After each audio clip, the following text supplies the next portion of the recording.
What is going on, everybody? Welcome to WBG Xbox Podcast, episode 38.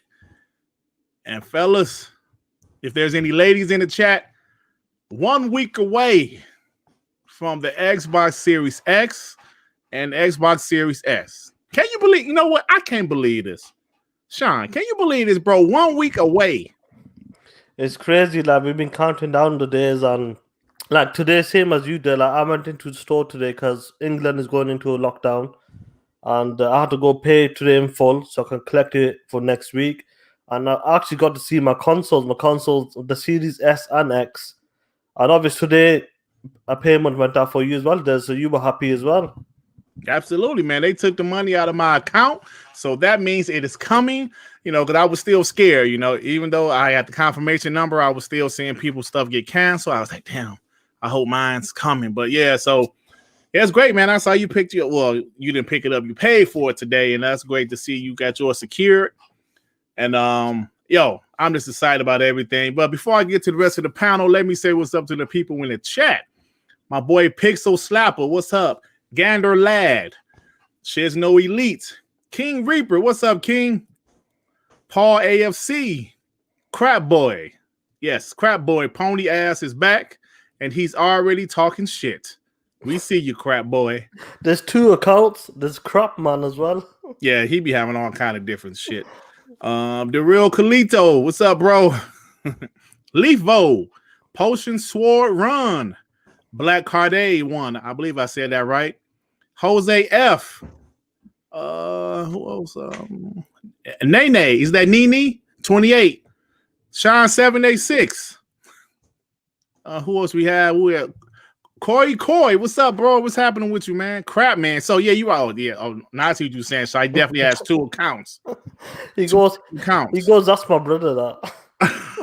He said that's Crap Boy's brother. Yeah. Okay. Sorry, I'm truthful. Chio Carlos. That's a new name I never seen before. What's up, Chio? Ozzy Cartel. Daniel Hayes, Artemis, Emmanuel A1. Thanks for being here on time, Emmanuel. Last week you fell asleep on us, bro. But thanks, man, for showing up. Swordfish. Oh, this is an name. Gaffgarian. Yo, bias white girls. What the hell is he talking about? What? He said, yo, white bias. Yo, white bias girl. Chuglo Fago. That's a. I used to work at Fago. If you're talking about the soda, you worked there. Yeah, I did for 2 weeks, and I was out that bitch. Silk Slayer. There's a couple more names. Spider. Digital Swords. What's up, man? Phantom Kraken. I think that's about it. Pong Soul. Crypto. What's that? Cryptopsy. Cryptopsy. No, I can't reword this shit. Cryptopsy. Sorry. Tuco Nugala. Tuku. That you just butchering all I guess names, bro. Yeah, I'm sorry. I'm sorry, y'all. Enzo. Emmanuel A with the $3. Let me read this right quick. Just hit that like button. 7 more days. You're right. 7 more days, brother. Yes. The winter shoulder. What's up, Will? What's happening with you, bro? Everybody else in the chat, what's happening, man? Thanks for joining us. Y'all appreciate it. I appreciate it. So, who else? 22 and Dark Soul Dreamers. So, like I said, Sean, I saw you paid off your stuff today. I know you're excited about next week. What's going on with you, bro? Besides that, everything is cool. Can't complain. You know, like besides us guys are going into a national lockdown, coming this Thursday. So, besides that, hopefully next week will be a good week for us, and that's it. You just gotta keep safe out here, because the cases are rising. Because in England, we're the highest rated. In England, my area is the highest rated for COVID. Damn. Yeah. So just gotta be careful. I think it's all these damn kids going back to school because in America. That's what it is. The kids over here, the kids are still going back to school. Obviously, the teenagers, university as well. So it's the kids because they don't wear masks. They don't give a shit. Them kids don't give a shit. Yeah. Man. And even though they're like, them guys might not catch it, they might carry it, bring it home to the elders, to the parents, and that's how it's crazy out here. There. Yeah, definitely. R&B, what's up with you, man?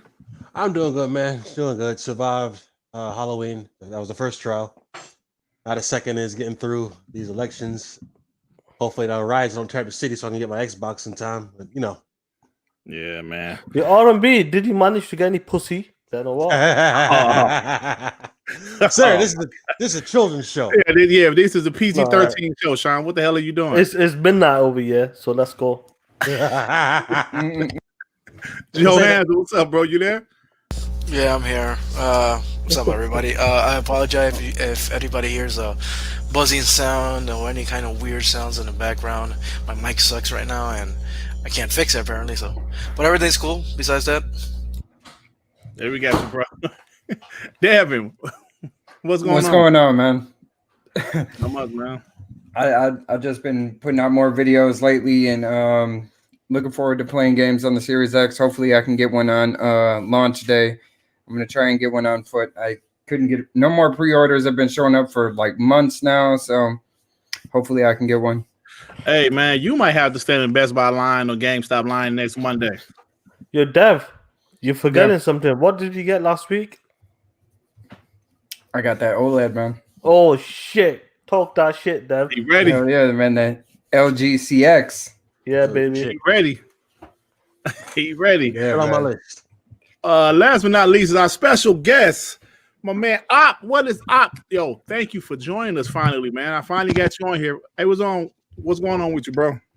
Oh, yeah, man, no problem. No doubt. Always been a faithful listener to the show. Really appreciate one of few like actual outlets for Xbox voices at this point. Being 100% honest with y'all, people gonna flip flop. People gonna follow the cloud, follow money, wherever it is, bro. At this point, but yeah, but I really do appreciate you inviting me on here. But for me, I've really been chilling for the most part. Okay. Sound good to me, bro. Sound good to me. So all that said, I don't know where Tsunami is, man. He didn't tell us he's gonna be late or anything. He just ain't here. Anyway, so yeah, like I mentioned at the start of the show, we have 1 week until the Xbox Series X and S comes out. And as a guy that's been in this community pretty much the whole generation, I can't believe it that it's almost here, literally next week. And it's a big day for us. And I know, the Xbox lineup isn't amazing, but it's something for me to play personally. You know, whether it's Assassin's Creed Valhalla, whether it's Cyberpunk in December, the Medium comes out in December. There's a shit for me to play 2K. You know, I'm a big 2K guy. So, yeah, there's a lot of things to play. And I'm just truly excited about that. This generation has been long. And especially as an Xbox fan like myself and the guys on the panel, we had to, deal with a lot of ponies talking shit like this crap boy dude in the chat right now.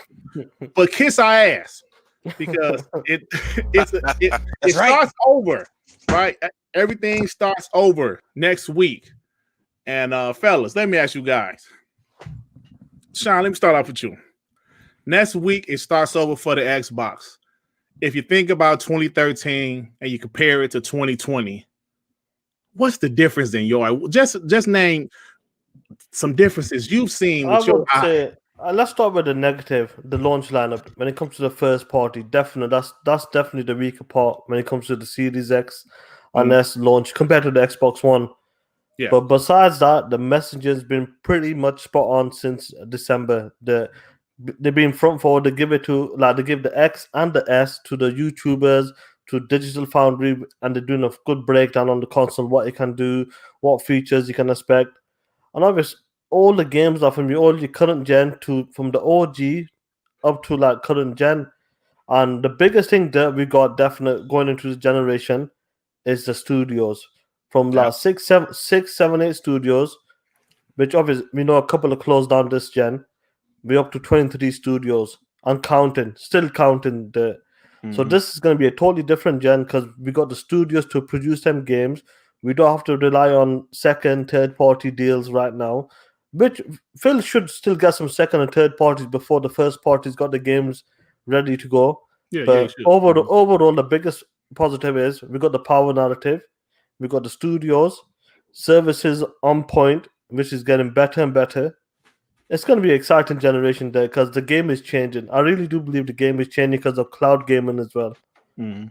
I agree with you, man. I agree with you. And I believe we mentioned this a couple weeks ago on WBG, how in 2013 they had, 5 studios. They had Rare, They had 343. They had Black Tusk, Turn- which of Turn course 10. is the Yeah. coalition. They had Turn 10 Lions as well. and Lionhead. Yeah. That was pretty much it they had going into a generation. And the games they had at launch, Ryse was a second party deal. Sunset Overdrive that came out in 2014 was a second party deal. Dead Rising 3 was a second party deal. So they had these second party deals, and guess what? No sequels for none of them bitches. But they ain't gonna have that problem this generation because they have their own studios making content.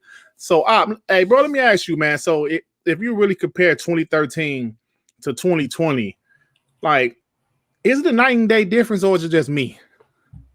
Oh yeah, for sure. I would definitely say 2013 was definitely a much better launch lineup over 2020 right now. Like, let's be honest, Killer Instinct, like, bro, you can't top that as a launch lineup at this point right now. Like, that game alone solidified the Xbox launch lineup in 2013 for me at this point. But with that being said, for 2020, I wish it was better, but thankfully, it could have been much worse. Like, they recently confirmed, like, not so long ago, that the update for Gears 5 is coming out alongside some DLC as well from Hypebusters content. So that's actually looking pretty dope right now. So yeah. I don't know, man. It's looking like right now is about remasters and DLC for the launch lineup for 2020, brother. Like that's really what it boils down to at this point. Bro. It's something that we have to accept. Yeah, you know what? Remastered and Spider-Man over on PS5, and of course Miles Morales DLC. Now we got Gears 5, the update for Xbox Series X, and the DLC for Hypebusters, bro. So, bro, it's like a slugfest right now, man. And you know what's crazy though? Even though in 2013 Xbox had the better launch lineup, it didn't seem to matter, right? They was being killed by everybody except for diehard Xbox fans. They had the better launch lineup, and Xbox was being absolutely destroyed because of all of the other things that happened in 2013. So it's kind of funny. I would say that in 2013, there's multiple factors kind of overshadow the good qualities that the console did offer at that time, unfortunately. Yeah, but it didn't make a difference. Yeah, it didn't make a difference. Yeah. So, R&B, bro, what's your thought about this 2013 compared to 2020? Compared to 2013 and 2020, honestly, to myself, it's a complete reverse of the situation before. So, as much as it sucks, I wish Halo was there. I wish they would get their whole crew together to make sure that was as best as possible on launch day, like PhilSpencer said. That was E3 2019. He said it was going to launch with a Xbox Series X, I think it was, or 2018. Yeah, everyone. It was 2019. Cool. Honestly, as everything we know now, I rather have it how we have it right now versus 2013, because again, the truth comes out. Launch titles are good for like showpiece and good for selling, but everybody keeps saying launch titles don't really matter until it's on their side. Because last gen, when PS4 had Tropico 5 and Knack and all that stuff, it didn't matter. It didn't matter. The Killzone was the only AAA that had. And I actually like Killzone Shadowfall. I think that was like the best of the launch titles. But I gotta be honest, it didn't matter then. Let's see how much it matters now. Because honestly, I'd rather have the launch lineup, which we have right now, which is not that good, but their marketing is better, the system is stronger, and we know they have studios coming out with something literally the next year. I'd rather them have it a poor opening, but you could tell that the next year is going to be amazing. So I really worry about it. You know, that's a great point, because in the history of Xbox, they always had like a good start, you know, like for the generation, and then somewhere in the middle they fizzle. And you think about the Xbox 360, they started off well. The first 3-4 years was pretty good for the Xbox 360. Incredible. It was incredible the first 4 years. Amazing. But then those last 3-4 years was ass. And you know why that was the focus on Connect. Yeah, they focus on Connect, and that really pushed them back a lot. Yeah. And we're going to talk about that later, because like there's some great news about PhilSpencer since he's been in the seat that he's in. But, you know, let me read the super chat from my boy Corey Tidwell with the $5. The VCR box Xbox ran all games like shit. The games didn't matter. They are in a much stronger position now. Absolutely. They are definitely in a much stronger position now. And that's what it was about, Corey. The power. That's what it's about. Listen, anybody want to sit here and tell me that wasn't what was going on in 2013 and 2014, you a damn liar. Because like I already said, I discovered this community in late 2013, early 2014. That's all it was about. Any Xbox video, you will see a bunch of PlayStation guys in the chat, in the comment section, talking shit. Oh, that game isn't 720p. Even the media, every time there was a new game that was announced, a new multi-plat, it runs 1080p on the PS4, 900p on the Xbox One. And the You can't prices, tell me that and the didn't happen. prices. Don't forget about the price as well. Yeah, so the Xbox was $100 more and weaker. So that was and like my boy Corey said, the Connect was just a disaster, man. You know, so it just comparing 13 to 20, man, it's night and day for me. Yeah, night and day. There's more positives than negatives. Let's put it that way. I mean, hell, the only I'm not gonna say it's a big negative. It's the launch lineup is it's not great. It's not the worst. Like you said, it could be much worse, but that's like the only slight negative I could think about it. It's not, it could be worse, like you said, Sean. So Joe Hansel, hey, what's your thoughts about this, man? Well, to me, there's a big difference between 2013 and 2020. Obviously, the launch of the Xbox One was horrible with DRM, with not able to trade games with your friends, connect. Even though it had a great launch lineup, all of that was overshadowed because of 900p and all those bad policies that Xbox had. And 2013, we saw a sense that Xbox was not promising anything to us in the future. So that's the difference to me for this launch lineup, this launch on 2020. We're seeing a great foundation, even though the launch lineup is not there. We're looking at a sense of hope right now. We know that we have 23 studios. We have the stronger box this time. We are having a great service with Xbox. Everything, it's a great foundation what we have right now, and the hype is really different because there's not really a negativity surrounding the Xbox right now, apart from the launch lineup.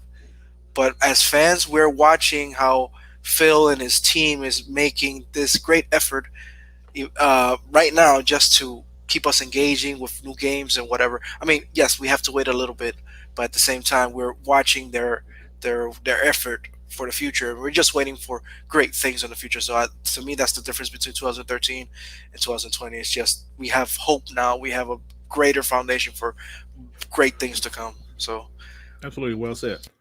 Well said. Hey, let me get these super chats, before I go to Dev. Cloud Practitioner with the $5. 2013 was very interesting, to say the least. On the other platform, 1080p native was making people better games. I guess he said say better games and shit. Yeah, man, it was a lot of that, Cloud. It was definitely a lot of that, man. Yeah, I seen it with my own 4 eyes. Corey Tidwell with the $5. What is the point of a great game if it's running sub HD at 23 frames per second? I don't know. What game you talking about, Corey? PS4 games? I don't know what games. Yeah, Corey, let us know what game you're talking about. Yeah, what games you talking about, bro? Cool. Yeah, man. So, before I go to Devin, everybody has some great points about 2013, compared to 2020. I want to say this right quick. Even Phil mentioned one of those interviews that he had with IGN and Ryan McCaffrey. Well, I can think his name, Ryan McCaffrey. Phil was saying how Sunset Overdrive and games like that and Ryse were games that wasn't bad, but they got worse scores because of the Xbox hate. I don't give a shit what nobody say. Ryse was a much better game than a 60 Metacritic. That 100%. Game got a 6-0. It should be in the 70s. At least it's 73, 74.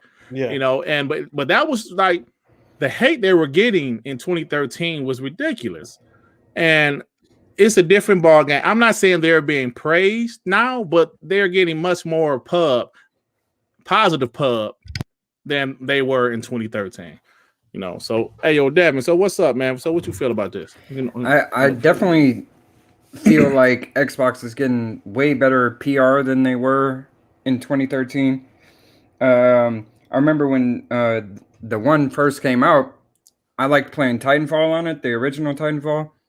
Like it was a cross-generational game, but that I feel like the game actually blew up when the new console came out in 2013. That's when it just exploded. But going into next generation, we have Game Pass now. Not only do we have Game Pass, but we have EA access going into Game Pass, right? Combining, so that's already a top third-party franchise in Game Pass day one with the DLC included for free. that's big in my opinion. I don't even play Destiny like that. I'm not a big Destiny fan, but they have a huge fan base. Absolutely, So coming in with the new expansion coming out the same day and dropping in the Game Pass that day, that's big in my opinion. Right. So the fact of all the new studios they've acquired the past couple, like 3-4 years, it's going to make a huge difference going into next year. And I think we're going to start seeing these IP come to life. Yeah. I saw somebody in the chat say, what have they announced for 2021? They got Halo announced. You know, that's a very big game. I don't know how the game's going to be, but that's a pretty big deal. You know what? Are we really going to play this game again? Because you notice how Sony is really stockpiling 2021 with the assumption that none of those games are going to get delayed or, held back, which I'm not hoping. But they haven't announced a single thing after 2021. I wonder why that is. Yeah. Yeah, Xbox has tons of things coming. So Sony did say they want to take longer to make their game, so we're gonna see what happens. You're talking about games looking better on the PS5. What game on PS5 looks better than Hellblade 2? Because you're just talking about trailers. Oh shit! Because Dirt, they had a list literally showing Xbox has more next-gen exclusives announced. Last I checked, that was Sony's bread and butter, announcing stuff years ahead, and nobody seemed to care. So why is it a problem now? That's because it fits the narrative. That's what it is. Yeah. And let me get a super chat from True Witty with the $5. Here's the difference between 2013. Xbox had games to launch. 2020 Xbox has no game. Still playing a waiting game, but still PS5 games look better than what X show. Okay, True Witty. So let me ask you guys something. Hold on, let me get this other super chat from Cloud Practitioner with the $5. Yo, these RDNA 3 zealots in your chat are dumb AF. Who you telling? Oh, yeah, I see him. They talk your shit, Cloud. Brother. They talk about power. They say power doesn't matter. Bro, it's it goes back and forth. It goes back and forth, right? The beginning of this generation, power. 2016, when the Xbox One X was announced, games. Right? Now, 2019, I remember seeing PlayStation guys saying PS5 is going to be more powerful. They're going to be more powerful. Then when it came out, they're not. Right. 13 teraflops. Everything is going to be backwards compatible. The PS1, the PS2, remember? The PS3. 46 teraflops, remember? A recent era. Oh my God. Yeah, I forget. It doesn't stop. Now it's the controller. Listen, and I'm going to be honest. I think the controller looks dope, and some of the features look dope on there. I also like the touchpad on the DualShock 4. I believe the controller is going to be dope, especially with the features. If they can deliver them features, which I believe they will in most games, like the first-party games and maybe a couple of third-party deals, I think it's going to be an interesting controller. That. Yeah, so listen, when I first saw the controller, I said it looked dope. I like the look of it. It's bigger because I didn't like the DualShock 4 much. It's bigger. I like the look of it. But let's just and let me read this from Artemis. My boy Artemis with the $5. My advice to Xbox fans going into this next gen: let the past die. Kill it if you have to. It's the only way to become what you were meant to be. I hear you, bro. But I was just comparing launch lineups.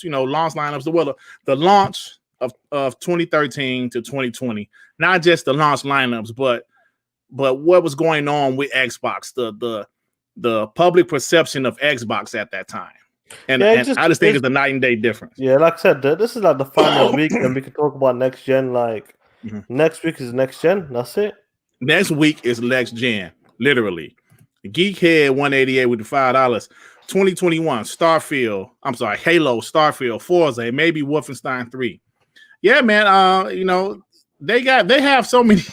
They have so many studios.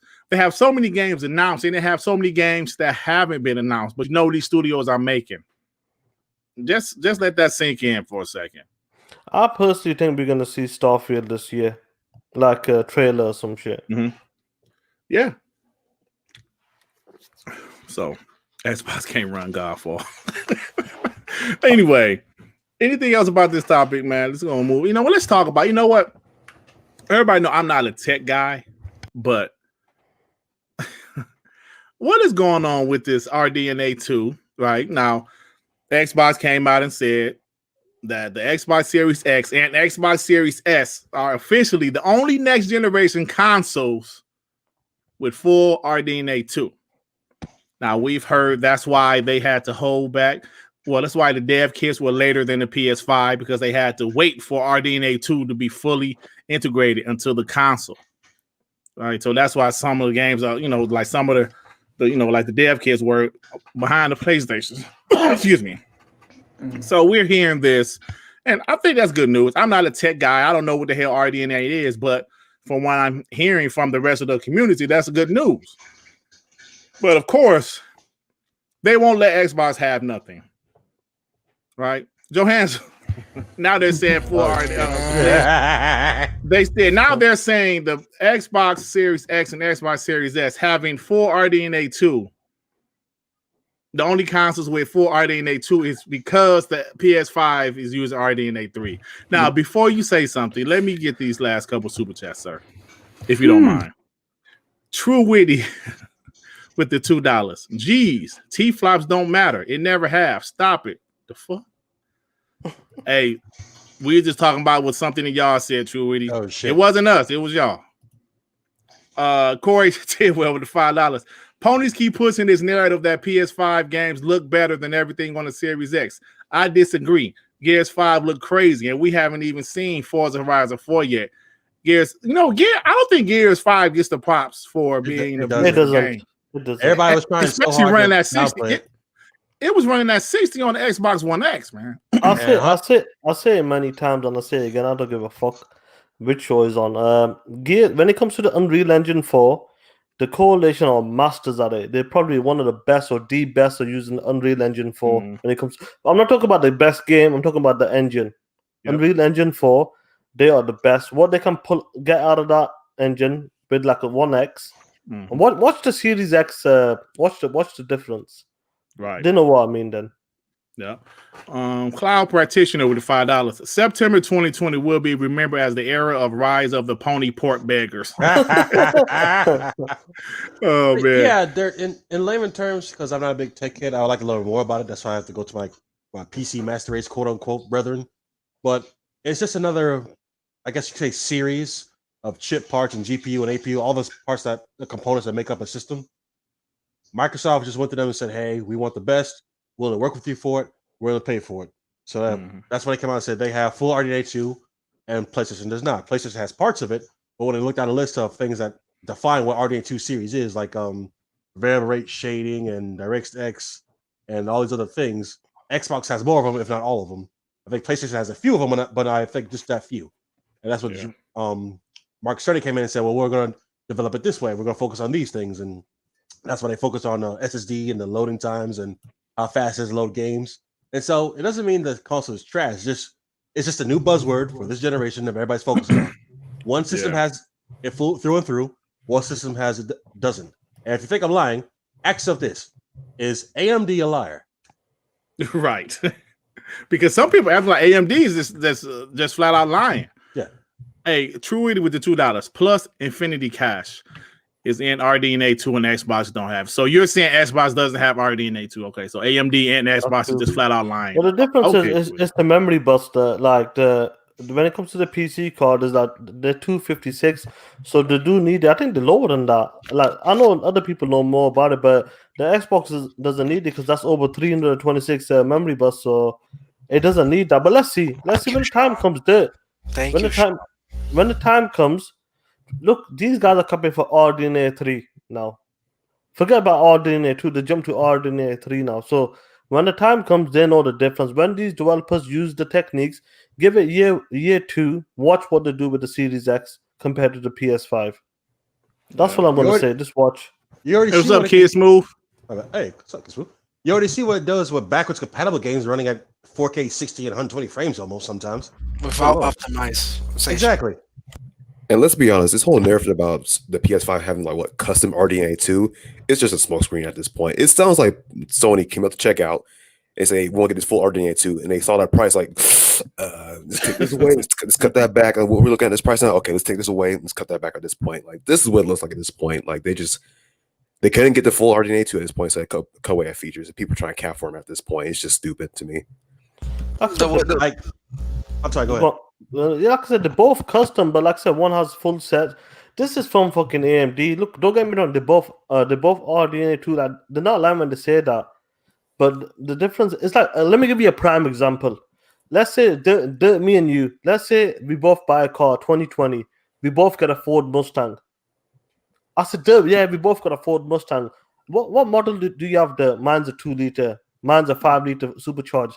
That's the difference. You're not lying. You got a Ford Mustang, but you have a different model. Do you know what I'm trying to say? Right. Yeah, exactly. I'm gonna put it more simple. We're both flying the same plane, but your PlayStation is flying on coach. We're flying in first class. There you go. Yeah. So, but you know what? So this whole RDNA 3 thing is from a YouTuber with a pretty big following. What's his name? Moore's Law or some shit. Moore's Law is dead. So he was pretty much saying that Sony is going to have its RDNA 3. And because the guy has a big following, I'm not sure if his track record, I guess he has a decent track record. PlayStation guys are like, yeah, you see that? RDNA 3 for y'all bitches. Take that, you ex-twats. Yeah. That's I was reading all of my timeline, and I'm like, wow. So why is it so convenient when Xbox and AMD comes out and say Xbox Series X and S are the only next-gen consoles with full RDNA 2? The next day later, Sony has RDNA 3 confirmed. Okay. Hey, Derek, can I ask you a question real quick? In the year 2020, where AMD's latest show has only talked about RDNA 2 and all the architecture and Zen processing for PCs and these consoles, and the same ponies were running with what they said and saying when they would have like official statements, they were saying both the PS5 and Xbox uses properties of RDNA 2. That was their main argument when they're saying that PS5 isn't RDNA 2. Well, AMD said it's part of RDNA 2. You follow me? Mm-hmm. At what point, man. I mean, at what point did AMD ever say anything about RDNA 3? I haven't heard them say a single word. Have you? Has anybody? No. So what the fuck are we doing? I have a question for the ponies. If you guys are so sure that Sony is using RDNA 3, tell me one feature or one advantage of RDNA 3 in the PlayStation 3. Tell me one new feature. Just name one new feature of RDNA 3. And you know, while we're waiting for that, let me give my boy Geekhead with the $2. So Sony broke. I guess he was like responding to what Op said. Sony is not broke. Sony is not broke. They just didn't care. That's it. And Corey Tidwell, who's the $2, his name is Powerful White Christian. Like I said, when the time comes, like I said, everybody's they want to be right. That's what it is. These guys want to be right. Like when it came to the Xbox about 12 T-flops and all that shit, some of the YouTubers that dealer and all these other guys were right. They came out with the specs before, and these guys want to be right as well, but they've been wrong. Every top-end pony has been wrong. Let's keep it real. Yep. Every one of them have been wrong about the specs. 13 T-flop. It's not going to be a tower. It's going to be this. It's going to be that. The SSD is going to add 20 frames extra. I just had enough of this RDNA. Let's just move along, man. Yeah, I'm with you, man. I took it calm. I wanted to take it calm because I'm going to lose my shit. But yeah, let's move along. Yeah. I'm with you, man. Let's move it on because it's a dumb argument. It's a dumb argument at this point. It's just a silly argument, man. It is. It's silly. It's the exact same thing when Microsoft bought Bethesda, and the next day they started running Sony's buying Ubisoft, is buying Konami. It's like every time something big is being announced, the next day, 24 hours later, some news come out of nowhere. I don't know where, of an acquisition of a new tech. Y'all stop it, man. Hey, this dude said SSD. You guys got the only weapon you have, ponies, is the games. Stick with that. Stop with the tech shit. All right, just stop. I'm about to lose my shit. Just stop. This dude said SSDs will increase the frame rate. All right, let's move on. My boy Faisal 007 with the 2 pounds. The feature is magically unicorn pony. Yeah, that's exactly what it is. This is crazy, man. See, because people got to realize when I'm upset about this stuff, it's not geared towards PlayStation. It's geared towards these ponies. Ponies. Here, man. It's the ponies, bro. Like, it's like if a famous senator got accused of cheating on his wife, and his wife is out there defending him every 24/7. That's how y'all sound right now. Like, just stop. Like, y'all just tripping. Let's go ahead and move on, man. So, Xbox quarter one of 2021 earnings came out, and it's pretty impressive. Overall gaming revenue was up 22% year over year. Content and services revenue was up 30% year over year.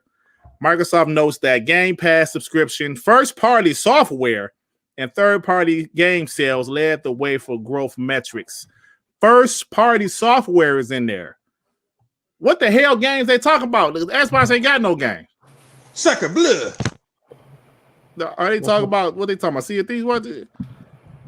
I think Devin is right. Yeah, it's all about Devin, that Sea of Thieves. Is Sea of Thieves like free to play now, or is it like you have to pay for like something else? No, Oh, shit. no, It's not free to play.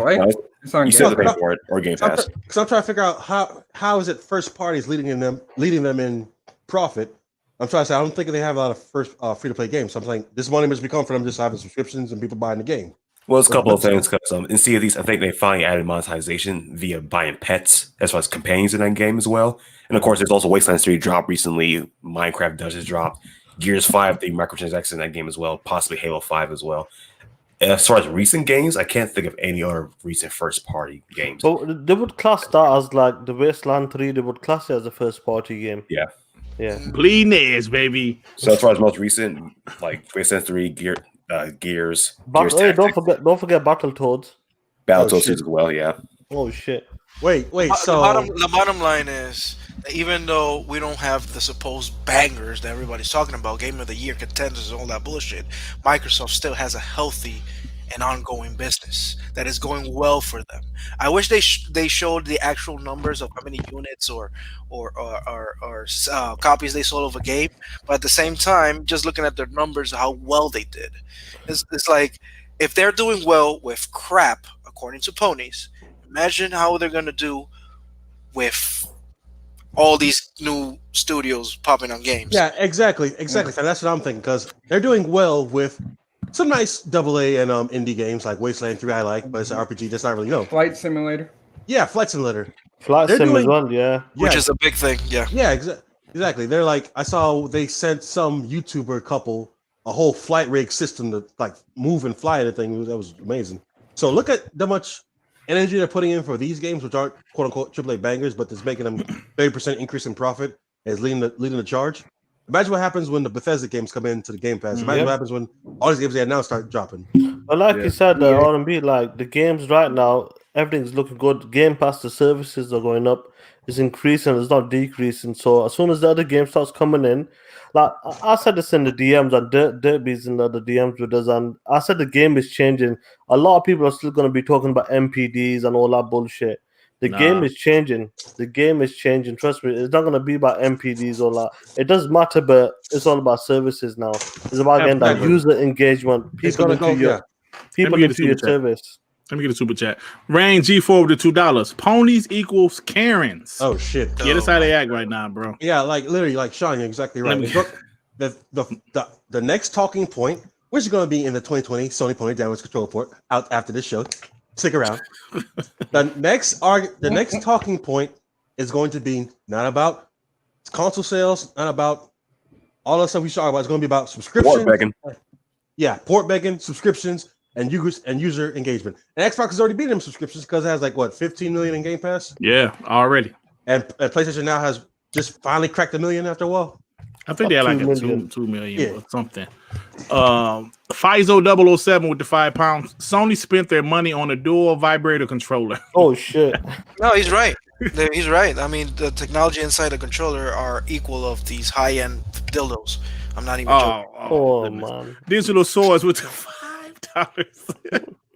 Xbox put out some games this year. Ori, Minecraft Dungeons, Flight Simulator, Wastelands 3, Gears Tactics, Halo Master Chief Collection on PC. Yeah, you're right, Swords.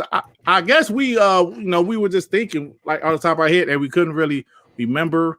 But yeah, that's pretty much the games they put out this year. So something's doing well. Something's obviously they did doing well. great business. That's it. They Like did. I said, Tell me why. Yeah, but that's the second part of it. It's like I said, it's the PC, it's the Xbox, Is it's it the second mobile party? division. You're telling me why, yeah. Okay. Yeah, that's second party. It's a first party publishing, but that shit boring, cuz. Yeah, it's not bad. Well, you don't like .NET games, Dirt. Sorry. I do like .NET games. I love like Life is Strange and shit. That one's boring though. I'm gonna finish it, but it's boring right now. Finish it. It's not that long though. I'm on the second original part. Life is Strange is why I like the studio in the first place. Oh, the first Life is Strange was dope. So That game was fire. yeah. Also, So can we moving finally on. put to bed that ridiculous narrative that Microsoft need to put the Bethesda games on PlayStation 5 at this point? Like, they made a couple billion in a weak year for them in just one division of their company right now. Of course, all doesn't go towards Xbox at that point. It's divided amongst other things as well, but they're not hurting for money, and they're not worried about it at this point. So y'all could please stop asking for all these part bagging. Coming over Hey, you know, I remember them capping saying that Sony was gonna buy Bethesda, and now that Xbox did, Bethesda's trash.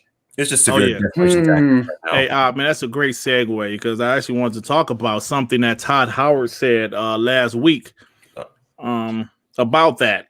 So, Todd Howard, I'm not sure who he did the interview with, but let me see. Okay, Is it IGN? no, it wasn't IGN. No, it was IGN, but it was like one of those other big ones. Well, IGN used the terrible headline. Let me. They used a terrible headline. Let me go to. Oh, it was Games Industry. Todd Howard. Some of the highlights of it. He said, "All the games I've done, we've partnered with Microsoft in some way. So as we come to Starfield and Elder Scrolls 6, this is partnering in a bigger way, right?" So, but the headline that IGN ran with was Bethesda boss says it's hard to imagine Elder Scrolls 6 being Xbox exclusive. Now, let me find exactly the entire quote because that was their headline. Let me find it. Yeah, Kids Movie Center is Kotaku. Oh, was it Kotaku? Well, because I saw something. Yeah. That said So game. why you look for that dirt? Not so much the problem. It's one, it's the gaming media. They're always looking for an article and a headline to run, to grab the most eyes. And right now the narrative is against Microsoft. So any instance of someone in their ranks, especially Todd Howard, since he works from, well, not yet, but soon as the deal is finalized, he's going to work for Microsoft. Any excerpt of them like trying to, what it will appear of them trying to break rank or say something that goes against the narrative that they're trying to fight, they're going to plaster it up. They're going to plaster it all over the place. Mm-hmm. No, Kids Move goes. He was wrong about that. That was the Phil Spencer interview. Huh? You know the article you're talking about with Todd Howard.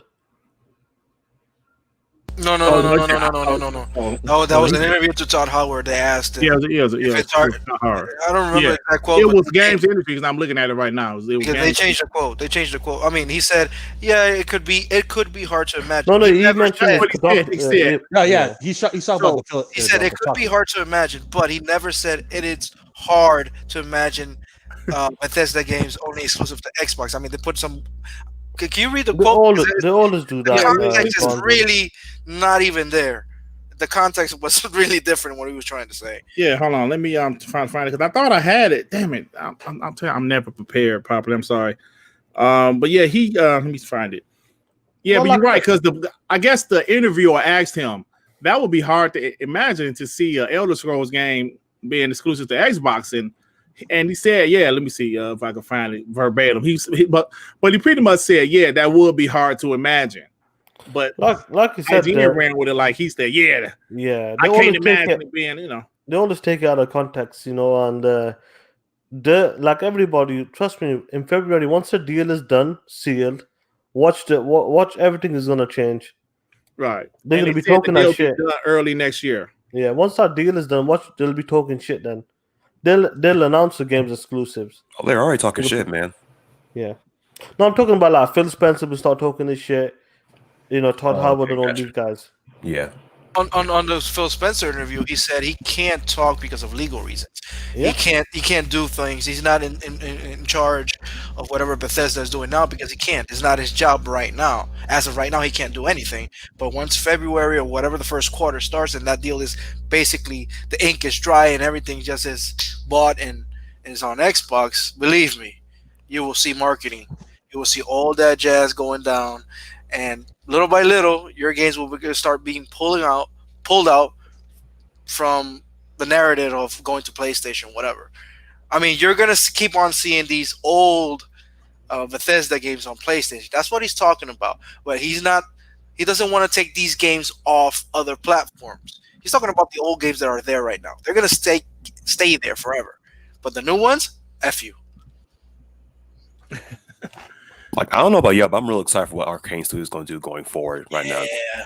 Like, they're my favorite studio under Bethesda at this point, like them and id Software as well. So, like, whatever they're going to do next, bro, I know it's going to be dope because they'll be firing on all cylinders right now. Like, Deathloop, in concept, it looks dope. Like, the gameplay is fun as well because they always make fun games, but, like, from a graphical standpoint, it looks like hot ass. I'm being real honest with y'all. Hey, Crytopsy, when did I say Bethesda games are small or little games? What are you talking about? Hey, Dirt, I found the actual part of the article. You want me to read it? Yeah, let me read this. Like the super chat first. Corey Tidwell with the $5. PS5 RDNA 3 has a hidden feature called KNC Ray Tracing. Captain and Coonan. Oh yeah, I got it. Pony fanboys push made up conspiracy theories like they getting paid and have stock options. KNC Ray Tracing. That's funny shit, Corey. Yeah, thanks for the $5. But go ahead, RB. Read the actual quote for me. Okay. I won't worry what you will about trying to share screen because it's not that long. But all right, here we go. This is where the interviewer asked someone, said, ultimately, it's hard to imagine that despite the power Microsoft now has over Bethesda, it could restrict the Elder Scrolls 6, for example, to its own platform. ... Especially given the running joke that its forebear, Skyrim, is available on every device imaginable, including Alexa. Then this literally one sentence that Howard says, I would agree that it's hard to imagine. Howard smiles, but offers no more on the matter. And that was it. That's literally it. That was it. And IGN ran with that. They pretty much kind of insinuated, it's very hard to imagine Elder Scrolls being an Xbox exclusive. See? Come on, man. But this is the problem. They're going off of the lack of information and trying to assume something now. Because legally, Phil Spencer can't say that on Xbox, can't say that Todd Howard can't say that either. Granted, he doesn't work for them yet. I'm pretty sure someone pulled him aside after this and say, hey, we don't work. It's not final yet, but when it does, you gotta get some media training because you can't say everything you want to say because you ain't the boss anymore. You're not the head of Bethesda. Now you're part of Xbox, Xbox platform of games. But the R&B, they did say they're gonna leave them to it in. Like I said, next year, once the deal is done, wants to know what they can say. Like obviously, this deal's been like public. Like obviously, they got deals with Sony with like Ghostwire and Deathloop and all that. They got to make sure like once them deals are like finalized, what they can talk about, what they can take away. Exactly. That's when they're gonna talk this shit next year. Like I'll put it this way: as of right now, Todd Howard has control over what they say about Deathloop, Tokyo Ghostwire. That's it. Yeah. No other games coming out in that. As far as we know, there's no other game coming out in that window that they can talk about because everything else is far in development. Only other thing you could think of probably is probably Elder Scrolls Online and Fallout 76. That's why when they bought them, it's on a case by case basis. That's why I said before. I'm pretty sure those probably the last 4 Bethesda games you see on the PlayStation platform, possibly.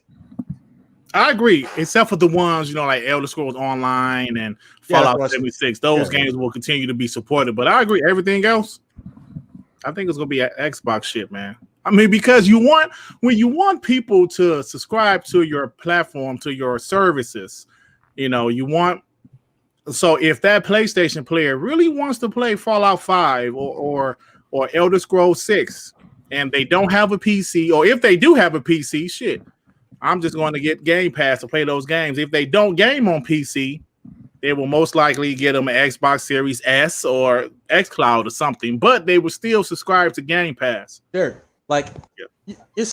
can't keep doing this. Like, mental gymnastics and hurdles. On one hand, they say Xbox is $1 trillion company and they're the last place of gaming.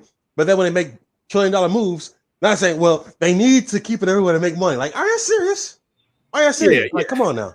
Like RB, like we said, they keep on moving the goalposts. Xbox has no exclusives. You're right. Okay, let's buy Bethesda. Nope, those games will not be exclusive. You're absolutely right. Come on, man. Come on. Corey Tierwell with the $2. Phantom K, I'm going to dog walk your ass in Gears FN. Damn. So we're pulling up tonight, or we're playing Mortal Kombat? Because yesterday was a bunch of trash talking on Mortal Kombat, man. So which one is it? Mortal Kombat or Gears? I'm trashing both. It said Gears. You say he tries it, bro. I think we're playing Mortal Kombat tonight. I'm not sure. My man said DirtGriggity, tell him about the neighborhood drug dealer. Oh shit! Fireball. That's the difference. We Xbox guys play video games. I've never seen a pony play a game for real. Oh shit! You know what'd be crazy? Like next E3, PhilSpencer comes out like, everybody. I know what we said it's gonna be a case by case basis, but in this case, they ain't going to PlayStation. Right. Yeah, man. It's just you're right, man. If he could say, now I don't know if Phil would say some shit like that, but just the confirmation when this deal is finalized, I just can't wait to see Xbox say, yes, these games will be Xbox exclusive and the Game Pass day and date. I just can't wait to see that. Just so all of these receipts I have will be displayed. I'm telling you that right now. That's the intensity and that's the level of petty you want to see them have. Because let's remember back in the last gen when Sony had a deal with Destiny and Xbox couldn't even mention that was coming to their system, or Destiny couldn't even mention that was coming to other people's system. Yeah, that was crazy, though. They were really aggressive with their marketing and everything. So I need to see that same energy from Xbox. I don't need to see them taking them with black eyes with who was it? Guy made what was that game they had a marketing deal with? Titanfall 2, I think it was. And the dumbass put up the picture of the Titanfall 2 on PS4. Oh yeah, that's the one Moose went crazy about when like Moose was still an Xbox guy. He went crazy. The guy at Ryse, I forgot his name. Yeah, that stuff can't keep happening because prime example, that dude that was talking shit that worked for Bethesda, one of their studios, shut up real quick as soon as he got bought by Microsoft. Remember? Yeah. Yeah. Right. That that guy's from id Software as well. Yeah. Right. I need to see them care about their IPs as much as everybody else does.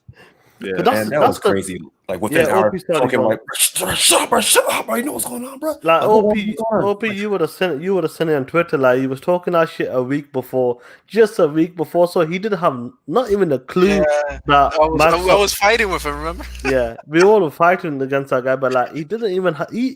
He's one of the main guys on id Software, and he didn't even have a clue that Microsoft has bought ZeniMax.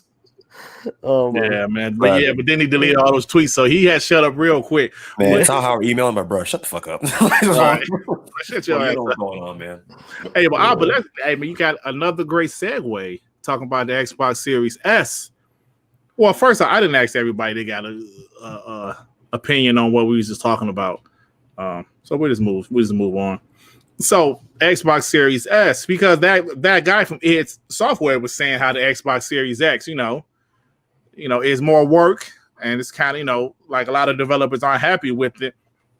Even PhilSpencer said, yeah, it is more work. I'm not going to lie. Like, it's not going to be extra work for the developers to develop for the Xbox Series S because it is going to be more work. That being said, it's still a next generation console. But then, that's when PhilSpencer walks to his office and says, knock, knock. Guess what? Now it's your work, bitch. And walks right out. Right. I'll tell you what the funny thing was. I'm not sure if you guys seen that interview when he talks about his the game engine, about scaling. They can scale from this type of hardware to the highest kind of hardware. He was talking that shit. Their engine can do this, it can do that. Doesn't matter what kind of hardware you got. Our engine can scale. That's how good the engine is, he said. That's what PC does, right? But he was talking about his game engine for like the Doom engine, or like what they use for Doom. Yeah, I mean the id engine apparently can scale masterfully on different kinds of hardwares and devices. The Doom was on a Switch. Yeah, and that's why he was talking shit. So now he's complaining about the S. while you're having Doom Eternal on the Switch. Which, bro, like the stuff he used to like juxtapose his argument was some of the most wildest shit I've ever seen. Like he's talking about like if we're going from like a historical standpoint, we should be at like 128 gigabytes of RAM and console. Like, bro, who asked for this shit? What are you gonna do with all that RAM in a game? Like, come on, man. Nah. But here's the thing. Content creators don't use that much. That's the part that maybe. Look, I'm not a developer. I'm never going to claim I'm being a developer, so I don't know how it works. But sometimes when you see limitations on these the hardware itself, you see these creative ways to do games, artistic games, fantastic games comes out of limitation. But when you give them too much, it's like nothing. I don't know. Nothing original comes out of it because you have a lot. You turn complacent or something, some way. But when you have limitations, you do what you make it work with what you have, and you make fantastic things. Look what Sony does with fucking PlayStation 4 and The Last of Us. Look at the limitation they had, and look what they made. Yeah, that was it. Shit look amazing. Yeah, it's pretty the Kojima effect. Even though limitations, no boundaries, you get Death Stranding. Like exactly. Even though they you need limits, man. You need some guidelines, bro. Exactly. So. Look! PC has the 2080 Ti. Not one game is developed to be created on the full potential of that card. I can't talk. Oh my god! So when you have limitations, you make better use of the power you have, and you make better things. In my point of view. Yeah, Phantom. I agree with what you're saying because it's a bit of an aside, but you remind me of if you ever look at the old like films from 1940s, 50s. The ones that are black and white, the film noir, like those actors at the time, they literally said when they talked to the directors, they were the B films. They didn't have a lot of money, they didn't have a lot of resources. That's why most of them were like shot in shadows, and only lighting was people's cigarettes and that whole style of gangster films and all that, where people were in quiet rooms talking and there's not a lot of stuff going on. It's because they couldn't really have the resources to be the big action films at the time. So they pulled it back and said, we're going to focus on this, and they created a whole other genre. They said when theirs was filmed with lights, ours was filmed with cigarettes because we couldn't afford it. And look at some of the best movies you ever seen coming out of stuff like that. Yep. Yeah. All right. Well, where I was going was that the Xbox Series S. Oh, shit! Is it raining? That ain't me. Oh, that wasn't you. Oh, no, my bad. I was frying some chicken. Oh shit! This motherfucker. Yeah, mute your mic. Again with the wings, man. Oh shit! He eat chicken every day. Man, frying the whole chicken over there. Damn. Devil May Cry 5 Special Edition on the Xbox Series S will not support ray tracing. Now let's talk about ray tracing for a quick second. They were saying Xbox Series X wouldn't have ray tracing. Some people said they will not have ray tracing on the Xbox Series X. I don't know why, but so the Devil May Cry 5, they said it will not support ray tracing on the Xbox Series S. Now, guys, is this a big thing? Because I saw something earlier with Fortnite. They said Fortnite would be 4K 60 on the Xbox Series X and also the PS5. It will be 1080p 60 on the Xbox Series S. And some people were saying, oh, shit, it's like the Xbox Series S is a waste. It's trash. It's 1080p 60. It's $300. Right. It's a $300 next-gen console. So why is it that they're running with the Xbox Series S is trash when it's a $300 next-gen console that they said it was going to be a 1080p 60 console? I mean, why are they running with like? Because you always attack the weakest link. Exactly. They can't be the big brother because the big brother is stomping them out in power, which is the Xbox Series X. So what do the opponents do? They focus on the little brother. They know that's the best. The $500 PS5, the best thing they can go up against is the $300 Xbox Series S. My goodness. Mm. Hey, hold on. I gotta say something. This DualSense dude, he said Yakuza is 4K 60 on the PS5. Is it? Because I heard that game can't even get 4K 60 on a 2080 Ti. Oh shit. That's what I heard. They said the engine is terrible. It's not optimized at all. Hey, DualSense, how come that's 4K 60, but my Spider-Man Miles Morales isn't? And that's first party. Damn. Hey, DualSense, do you have a 4K TV? That's the biggest question I had. Probably not. He probably got a projection 25 inch. But listen, so RB, you're absolutely right. They're picking on the little brother, right? They're picking on the little brother. That's absolutely ridiculous to me. They are picking on the little brother, the $300 console. That's pretty much meant for casuals, if you ask me. Anybody here? Well, apart from Sean, because I saw he also bought a Series S. Anybody here is actually going to buy a Series S? I'm not. I might get one. I will. Because like you said, it's for the casuals. That's for my kids. I'm like, I'm not going to buy him a Series X. I'm going to buy a Series S. Exactly. Period. That's the Fisher Price version. That's it. Yeah. Here's the thing. Like with the Series S, people don't understand. Like that is the next generation console. So you come into next gen, you're gonna get to play the next gen games, regardless if it's 1080p, regardless if it doesn't come with ray tracing on some of the games. You get a next gen experience on a $299 box. So people got to understand that they're not going to talk about the Series X because they know what it can do and what it will do later down the line. This is going to be like a 6-7 year generation again. So they're going to pick on something because they know that's the weakest link from the Xbox. And I don't know what to say there. Like I said, it's pushing frames. People want to talk about frames. It's pushing 120 frames, 60 frames. Yeah. That should be good enough for most people now, hopefully. Absolutely. Because if you think about Master Chief Collection and Gears 5, those updates is still running 120 on the Xbox Series S also. You know what I'm saying? So it's like, come on, man. All depends on the I think it's further than that. It's not weak as link. It's a Hail Mary at this point. Mm. Like, to be honest, like 1080p is correct me if I'm wrong, is the most, I guess, the most consumed resolution for entertainment across the world at this point. Correct. 4K is growing more and more at this point, but still, majority of households from their monitors, TV is 1080p or around that range at this point. So this console is really speaking for them. And on top of that, when the One X came out, and everybody's making a big ass hysteria about, oh, you upgrade your TV, take full advantage of the Xbox One X, while they're capping for a PS4 Pro, saying they want to buy the 4K TV for that, even though it didn't take full advantage of that TV at that point. So all people who got quote unquote scared off from buying a new TV, the Series S is for them at this point. The people who don't want to upgrade or they're too cheap to upgrade at this point, this console is for them. So there's really no negatives with it at this point. And as far as the game being 1080p 60, I mean, like that's its purpose at this point. It's a budget console. Exactly.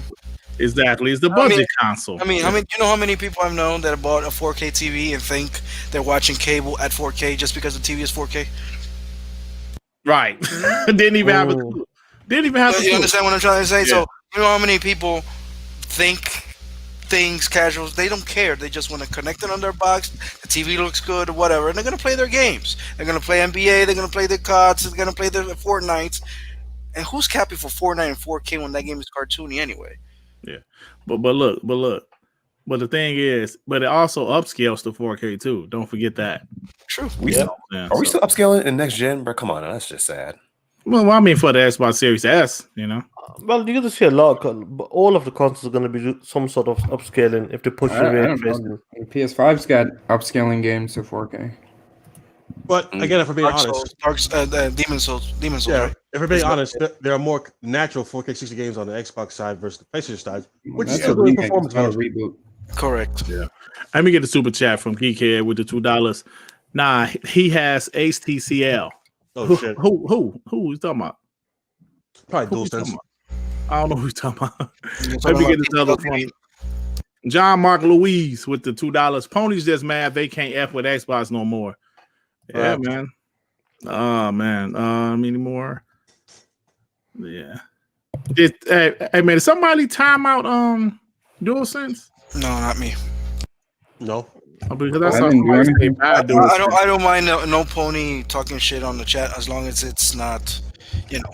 Yeah, I don't mind either. As long as it's not racist or political, whatever. He probably ran off to blowing his controller again. Oh, because I saw somebody tell him bye. Let me see if anybody has him blocked. But anyway, any more thoughts on this? Because the Xbox Series S is the little brother that they're starting to pick on now.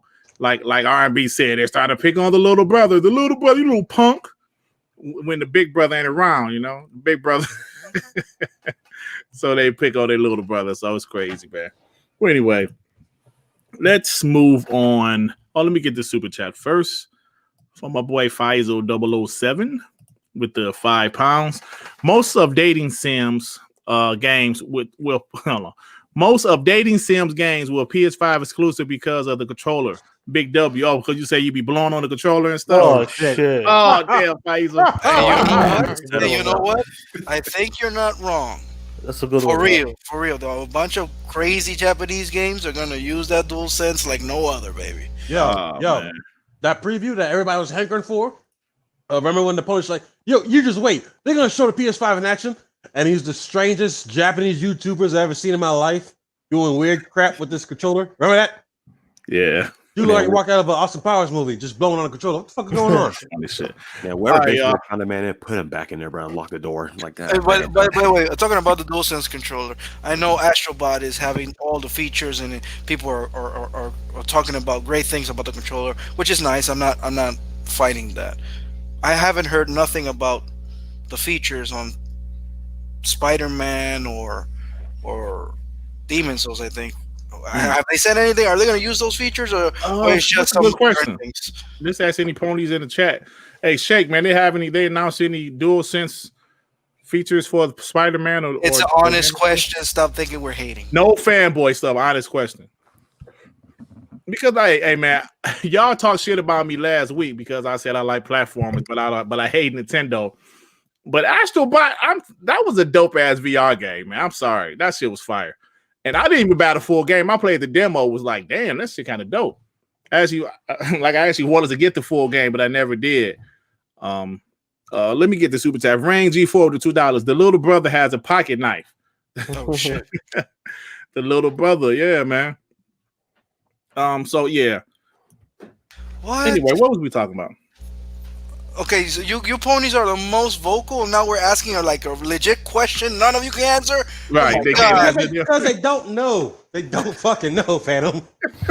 And this is what happens when you spend most of your time hating on the competition. Absolutely. Your own read articles. They're waiting on their talking points from Crap Gamer and UK Foxy. Oh shit! Hey, y'all absolutely right because he said yes today. Is that with us? He said yes to Spider-Man. They talked about Spider-Man today. So what? We'll see. They said what's some of the features? They're not even listening. Look at Christopher. What was the question? Oh my god! Because you know why they're not listening? Their main focus is to come in here and troll. John Mark Louise with the $2. Blow on the controller. It might be native 4K. John Mark being messy.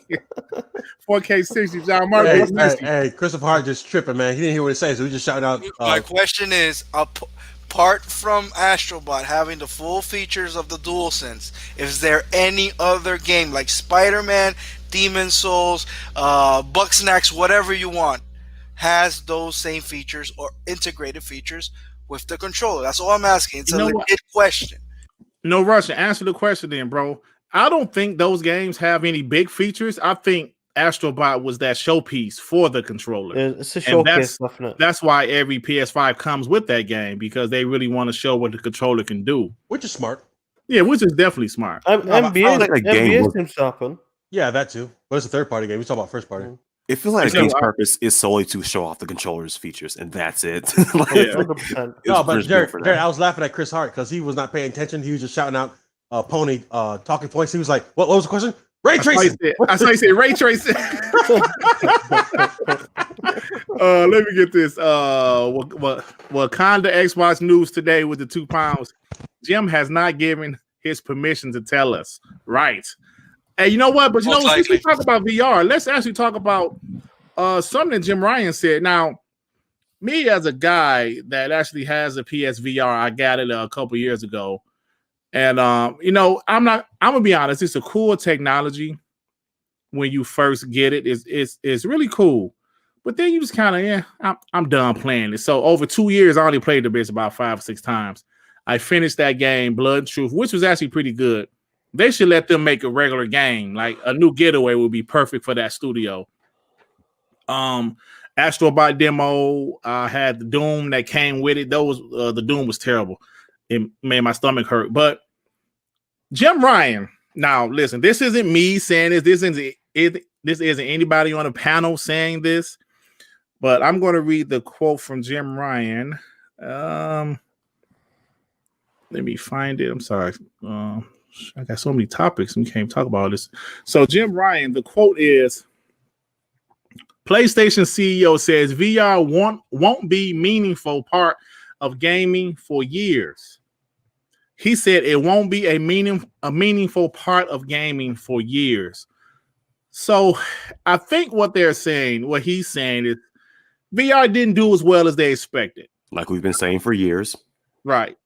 And I think they realized that the technology, excuse me, while it's cool, at the end of the day, people still don't want no big ass thing on their heads. Right. Excuse me. Right. Like, let's be honest, because when I used to play my VR, I couldn't, if my kids would come downstairs and scare the shit out of me, because I couldn't see them. They would say, Dad, oh shit. So I just think that VR, while it's a cool technology, it just might not be ready for the world to really just embrace it like that. I know it's so like a few million.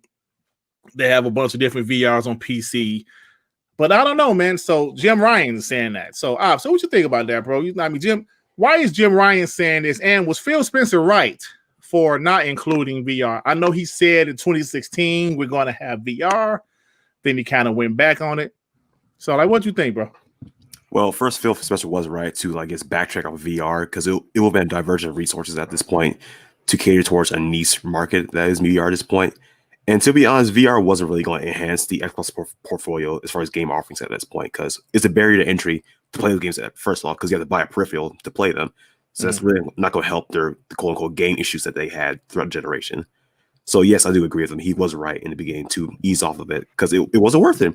And Jim Ryan, 3-4 years later, saying, "Yeah, it's not going to be a big part of our plan going into the next generation at this point." Exactly. What does that say to you at this point? The main cappers for the system are saying, "Yeah, it's a no for us, y'all." You're right. That's what it is. A no. Yeah. It's an interesting one because it was $400 to get the PSVR. It's a lot of money. That's the same price as a console, and I understand what he's trying to say. Maybe further down the line, people obviously they've been giving out the adapter for the PSVR, version 1, and I reckon they're gonna ride out for about 2-3 years. Then they'll come up with a new one. I think the main focus is get the consoles out there, make sure they can get people are getting the games and all that shit. And then they will concentrate on PSVR 2 because that shit's going to be another $400. Look at the Oculus Quest 2. That's $400. Well, let's be honest. From a financial standpoint, you are buying 2 consoles to play a game. Yeah, that is ridiculous. Exactly.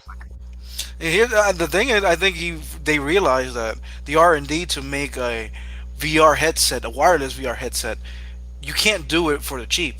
That shit is going to be expensive, even though they try to make it as cheap as possible because PSVR is the cheapest of all of them out there. I think make a wireless one cheap. It's not easy to do. Yeah, and plus, I don't know if it's true, but I've heard. I heard this on the podcast. I think it was Gaming Forte who said this. GameStop is not buying any PSVRs right now. Oh shit! I was gonna take. They're not buying them. They're not buying them, and plus, they're not even receiving them as trade-ins either. Yeah, damn, I didn't know that. So that tells you the wrong product back. So that tells you that they're not investing in VR right now. And maybe Jim Ryan said, you know what, we can still use the VR we have on the PS5, but we're not going to invest in it. Just put games on it, maybe. But there's not an investment right now. Yeah, see, I didn't know that because Gaming Forte, I was gonna take my my VR right to him personally, he'll take this shit. He lives in Michigan also. But look, bro, I'm gonna say this before I read these super chats. When people were making fun of the field for not having VR or their intentions was to do VR, but remember when Phil said that at E3 2016, that was before VR actually came out. And he said, yeah, with high fidelity VR. Then he saw, this shit ain't popping like that. So what happened when people started bashing him for Xbox don't even have VR? And at the time, I remember saying VR is the last thing Xbox needed at that time. They needed some damn studios. And they still don't need it.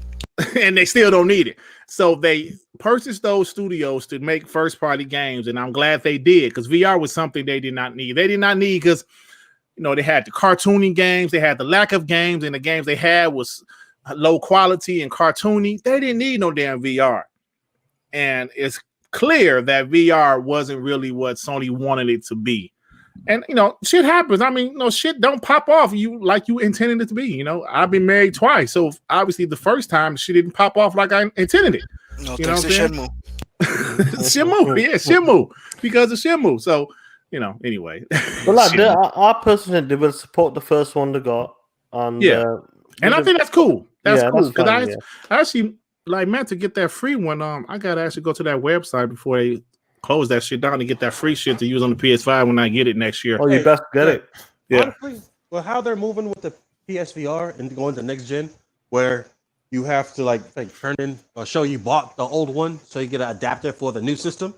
I don't think you're gonna see a new version of PSVR for a while.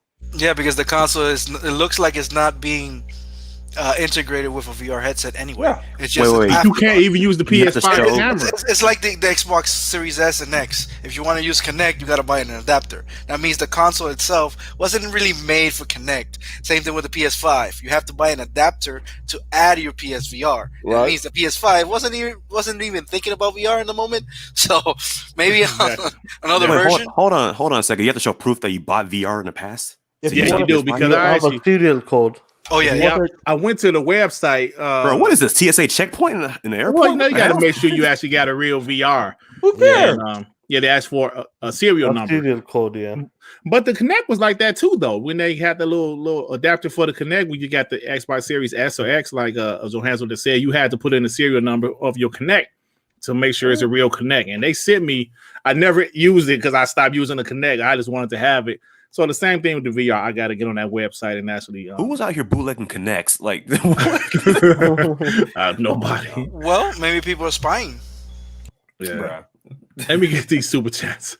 Geekhead 188 with the $5. Fun fact: Sony sells games that have no replay value, which you can just watch on YouTube for free. Oh shit! Geekhead being messy, man. Jesus. Oh my god. I got my boy Victor Allenstein. What's up, bro? Thanks for joining us.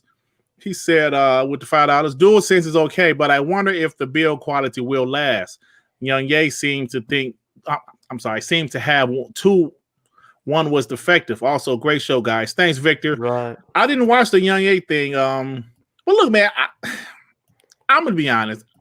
I'm looking forward to getting my PS5 next year because I don't think I'd be able to get one this year. I couldn't secure one, and shit. You know, so I ain't gonna worry about it. Rain G4 said VR equals cap. I also feel like the best iteration for VR to succeed is Phantom VR. What they're gonna do is they're gonna mail you a box with like 2 empty paper towel rolls in it and link to a Twitch stream. You go watch it on there. Oh, shit. Paper towel. Call that shit Phantom VR, bro. Like, to be honest, the one standout game I know for VR that everybody was talking about for like maybe a month was Half-Life Alyx. Yeah. Tied to the Half-Life series, which is a real much loved series that has had a game in like over 10 years. And like that game moves some units. Use VR units. I'm sorry. Real quick, the rumor about Microsoft and Valve right now. So let's say if Microsoft buys Valve, the developer studio, I feel like they're probably the biggest waste of money ever because they don't make games as of right now at this point. Like they made a VR. Not but big, like, okay, so let me reframe it. They'll make the games we want to play. Can I respond to something on the chat? They made a VR game to a franchise before a proper sequel. Right. Yeah. Come on, man. Like, no. Can I respond to something on the chat? I don't think none of us said that VR is dead. At all. We just said Sony is not thinking about VR 2. Backing away from it. Yeah, we never said VR is dead. Yeah, we didn't say it. Your daddy said it. So what you get mad at us for? Hey, we read. Hold on, we read a direct quote from Jim Ryan. That quote wasn't from us. Okay, do you need me to put this shit on the screen? Let me put this shit on the screen. Hold on. That's a direct quote from Jim Ryan. We just said VR looks like an afterthought for Sony, but we're still seeing other VR headsets out there. When did we say VR is dead? Close the fucking store. We said VR the PSVR didn't do as well for Sony as they hoped. And they said it's going to be a while before VR really be a part of their future. That he said that. I didn't say it. Let me Put it on the screen since people think I'm just making shit up. Hold on. There is no contesting that VR wasn't a success for them. Like almost not, I wouldn't say immediately, but shortly after launch, they reduced their projections for sales at that point. And shortly after that, they did a deep cut in the price at that point. So they rolled back their expectations and they discounted things shortly after launch. What does that say for new hardware coming out? Yeah, exactly. Exactly. Let me get this $5 from Shea Capo. Last thing Microsoft needed was VR. They needed games. It's 2020 and they still need some damn games. Yes. You know what? I said that, Shea. And show some respect while you at it, sir. Thanks for the $5. DJ Birdo with the $5. Hit that like button. Dirt, I hope you started working on that Thanksgiving skit. Also, finding funny these predominantly PC players shilling for PS RDNA 3. Yeah, it's funny, isn't it? It's funny. It's real funny, yeah. It's real funny, bro. I mean, I just don't understand what's really going on. I don't know what's going on right now, man. A geekhead with the $5. Cloud gaming will take off before VR, and that's a fact. Yeah, cloud gaming isn't a damn thing in your head. Is there something in your hand? You know what I'm saying? So let me show my screen right quick. Because I don't want you guys to think I'm making up shit. Can you guys see my screen? Or do I need to make it full? No, let me make it full screen. Let me make it full screen. It's dog shit PC. Make it full screen. You can see it. Oh, you can see it. Screen Rant said PlayStation CEO says the next big leap in VR is years away. Despite earlier reports of a new PSVR headset following the PlayStation 5, CEO Jim Ryan said the future of VR is more than a few minutes away. Now, I don't know what the hell that means to y'all, but I could read between the lines. That shit ain't coming for a while. I know Chris Hart was in the chat. VR, like PSVR 2 is going to be amazing. That shit ain't coming for a while, Chris. Look, people they're not going to spend like $400-500 on a console, then a year later another $500 on a VR. Nah, wait, hold on. So a pony is capping for hardware instead of games? That's what we're doing? Yeah. Let me let me get this from Faisal. They can't do that. With the $2, let us talk about the XSX launch event prediction. Yeah, that was a topic too, because that's actually the 10th, right? It's actually on the 10th. Yeah. We can do that next week. Yeah, you know, we'll do that next week. You're right. Before we get to that, though, you know, of course, we are an Xbox podcast, but like I mentioned last week, when there's some negative Xbox news, we're going to talk about it. So, guys, let me ask you. Let me ask Op first, since he's, I guess.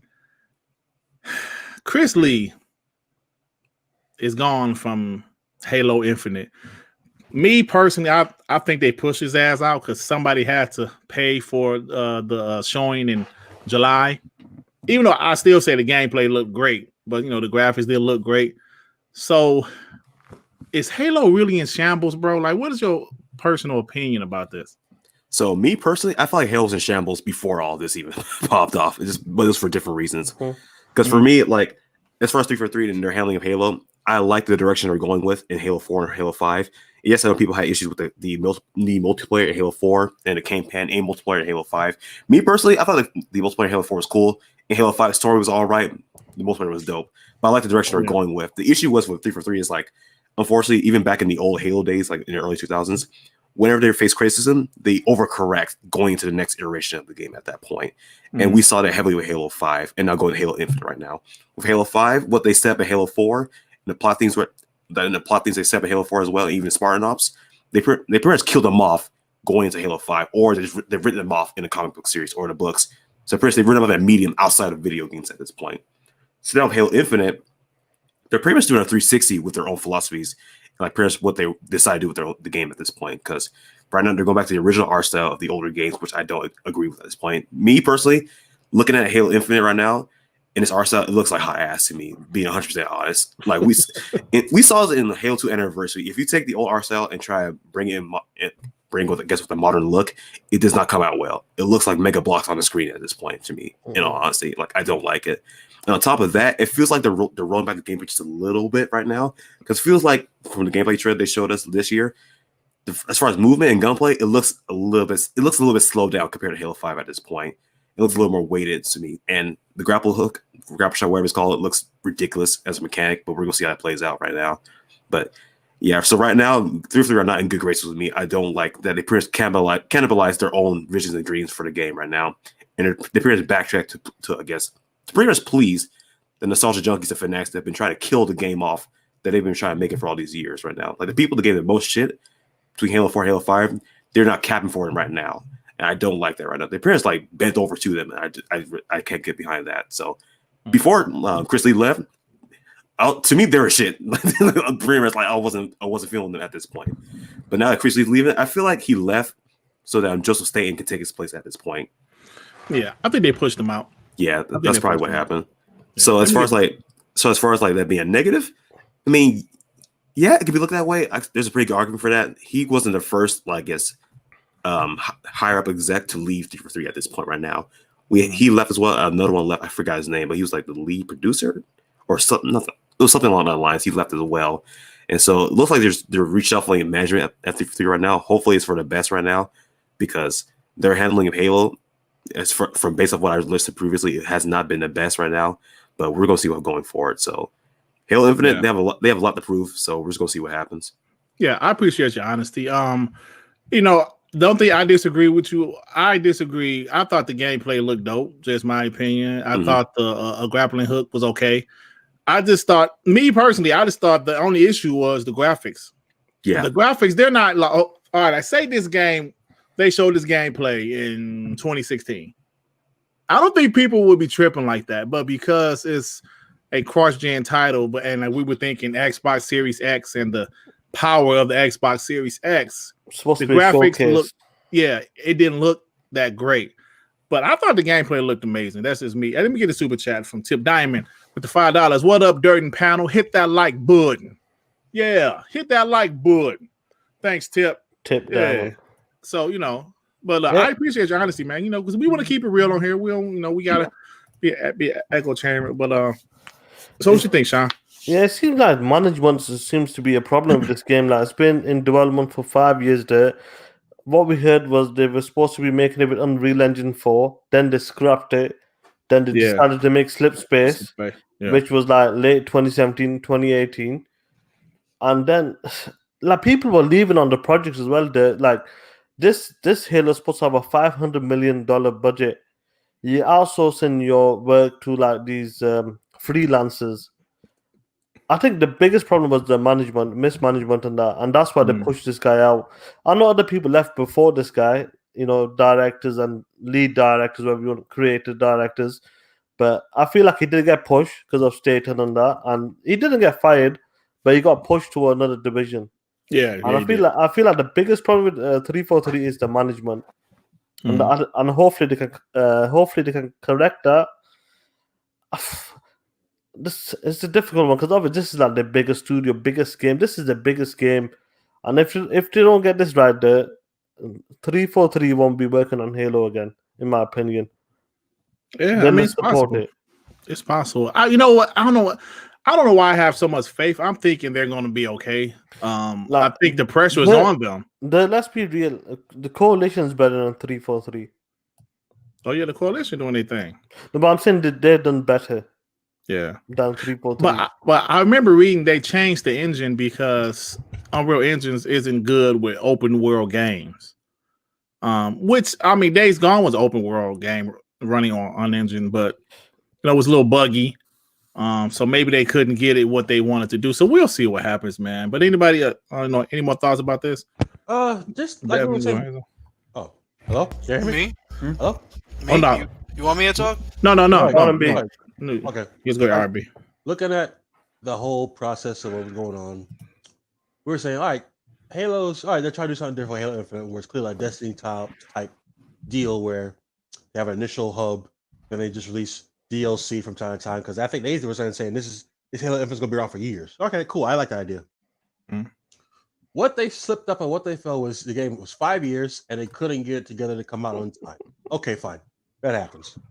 So what they do from there? And honestly, You in got my Neff in the opinion, chat.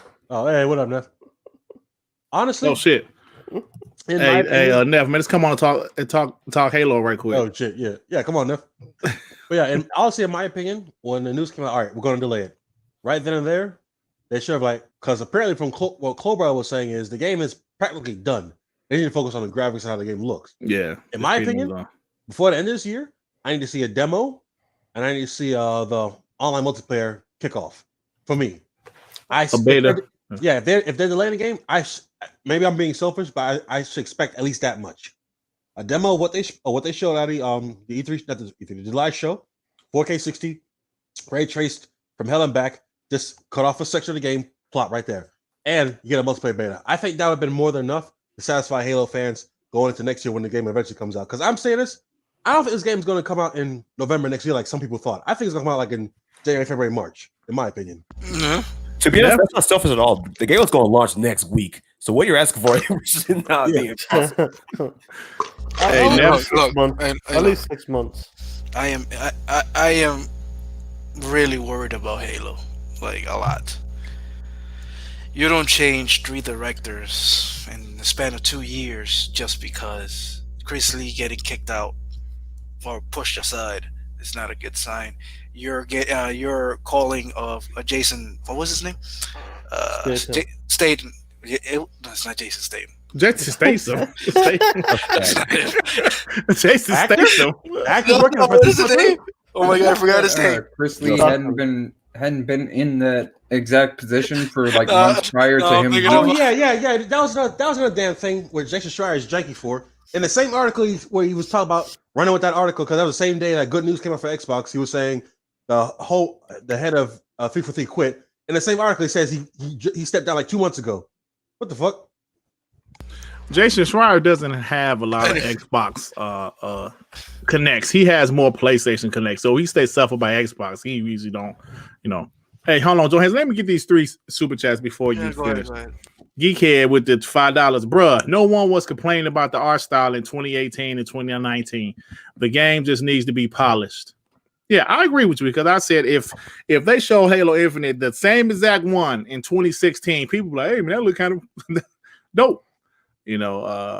Shake Capo $2 can't polish a turd. Man, hey, hold on. Hey, Shake. Actually, you can watch it on YouTube. Hey, Shake, is that why Bug Snacks and Destruction All Stars are not free for PS Plus players? Were you gonna pay $70 for those games, Shake? Yeah, no, he wasn't.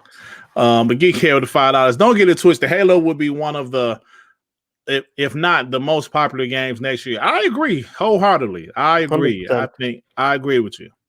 Yep. All right, but go ahead. That's all the super chats. The fact alone that the Halo multiplayer is going to be free to play at 120 frames as more than certified that the game's going to have a long life.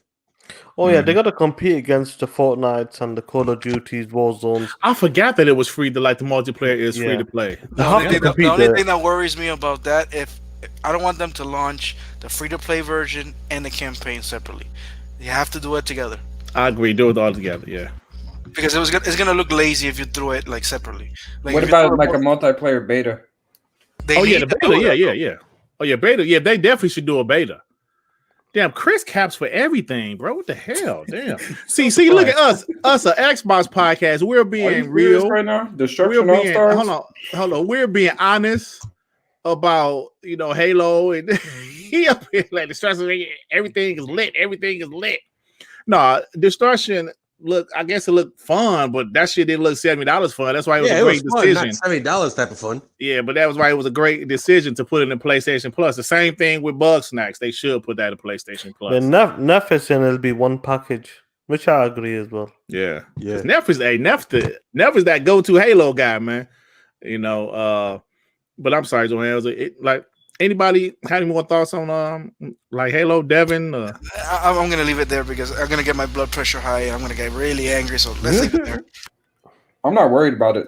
As far as the budget and as far as people leaving, that's already talked about months prior to them actually leaving. So they already got people in the positions. I'm not worried. Hey man, Chris is acting like a light skinned dude right now. He said Destruction All Stars look way better than Halo. Come on, man. Come on, man. That's what happens when you're brain dead. I Okay. don't know. So anyway, y'all, let's move on. Oh, this show kind of flew by, man. So somebody said earlier about PhilSpencer. They said something. I forgot what somebody said in the chat. But they said something like PhilSpencer should be fired or some crap. I don't know what I remember. So there was some news that since PhilSpencer got hired, I forgot the month, but it was early 2014, right? March, April. Yeah, it was around March. It was around March. And the first thing he did was take the Kinect out of the box. And Phil's been there ever since. Now, Phil has been, in my opinion, has doing the best job that he can.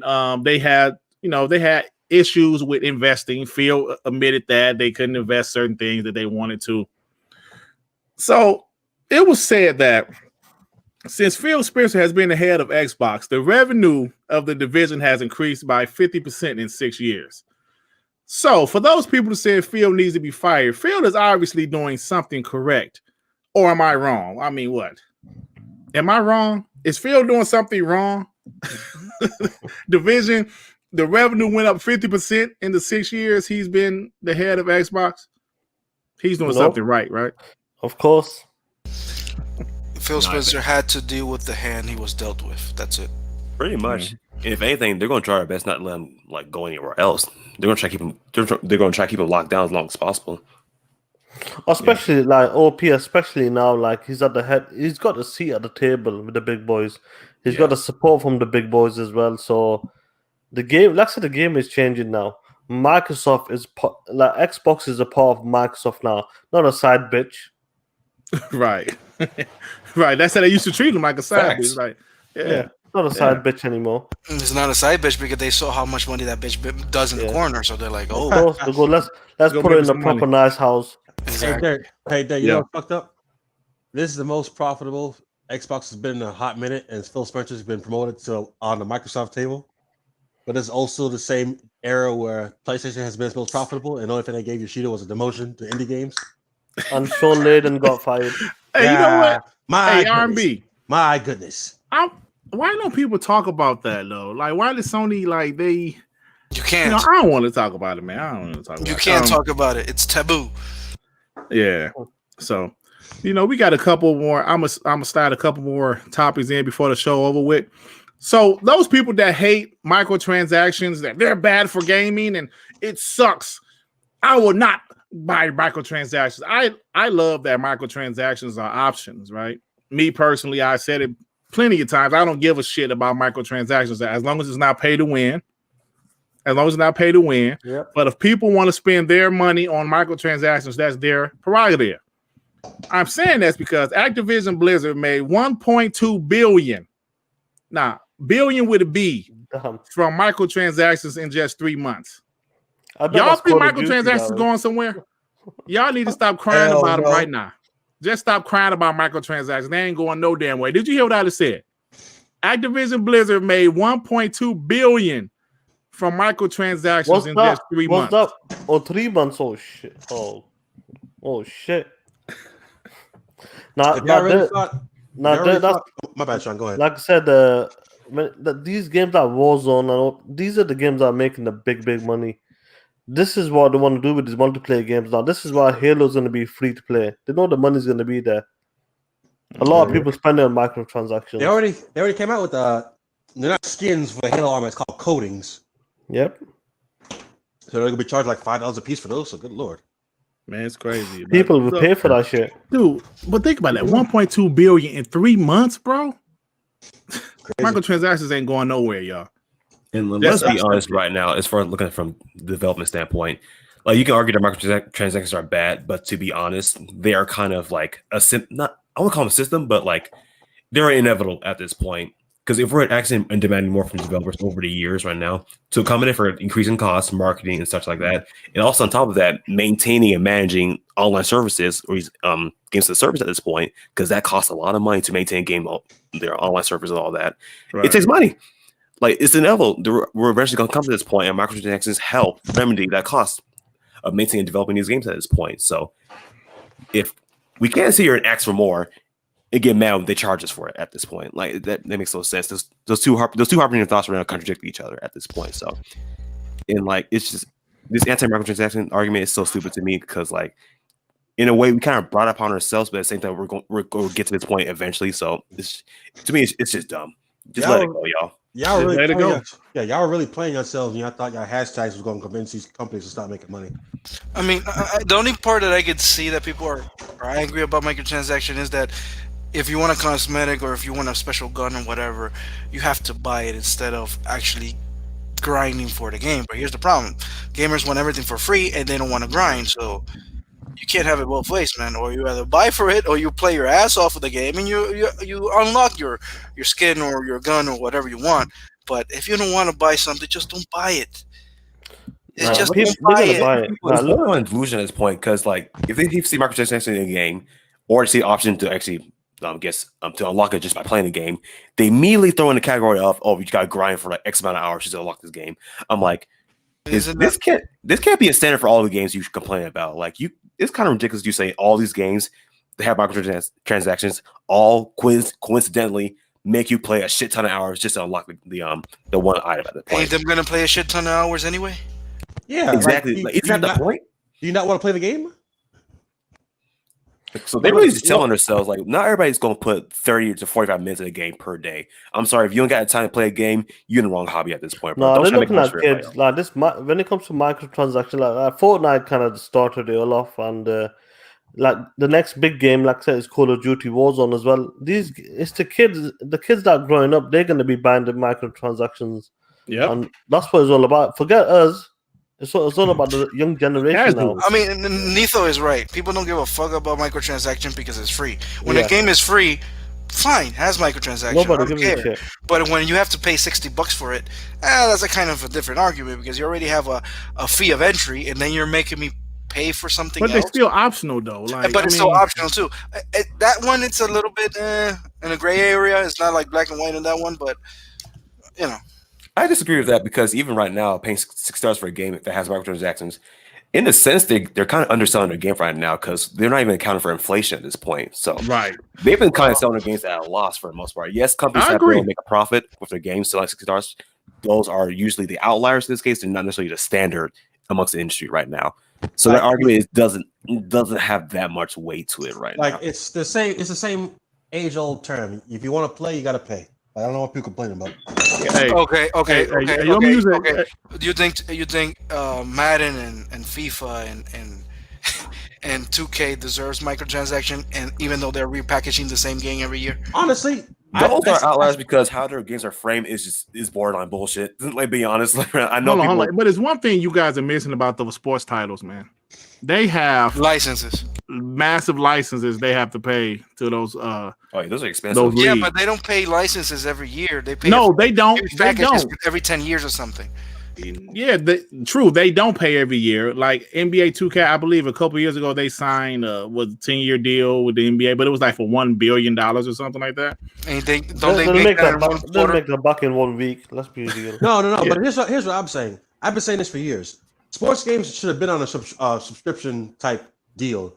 Instead of paying $60 every time one come out, just have a subscription like Call of Duty Online. Whenever the new roster comes out, you get it if you get it or you don't. No. See, look. I think out of the whole panel tonight, I'm the one who really plays sports games. People just automatically think that there's roster updates, and Madden, that's usually what it is. To be honest with you, 2K is not always just roster updates. They do put different things in the game. I know some people will say, "No, Dirt, it's the same." No, it's not the same game. I literally have every 2K from 2K6 in my home, and I actually play them sometimes, occasionally. They are somewhat different. Now, I'm gonna be honest. 2K21 and 2K20 isn't that much different because they're doing the next gen version, which is going to be different. So I understand where you guys are coming from, but at the same time, the microtransaction. Now, 2K is greedy as hell. Don't get me wrong; they are greedy as hell. Some of these things, like they are brilliant in the way they make you want to spend money, right? Yep. When you're in the neighborhood and your gear is looking whack as hell. You're like, damn, man. Like I told you guys a story where me and my boy was in the neighborhood. I had some Jordans on and some clothes, and he was like, dude, why I got this trash ass brown shirt on? I was like, you need to go buy some clothes. And it was like real life. He literally went to the shoe store, got some Jordans, paid $5 of his real money, and it's like they are really good at making you want to spend real money when you're in the neighborhood. I don't know why. It's just they're brilliant with it. They got them type of gamers, the fans of NBA. They got them. Absolutely. They got them. No matter what. The my player. See, I'm the type of guy. I just like to play a season with my Detroit Pistons. I don't play my player that much, but when I do play, I want my player to walk around looking decent, not with the shitty doo-doo brown shirt. If you know, guys, what I'm saying. But anyway, yeah. So microtransactions ain't going nowhere, y'all. A couple more topics before we get out of here. Let me share my screen.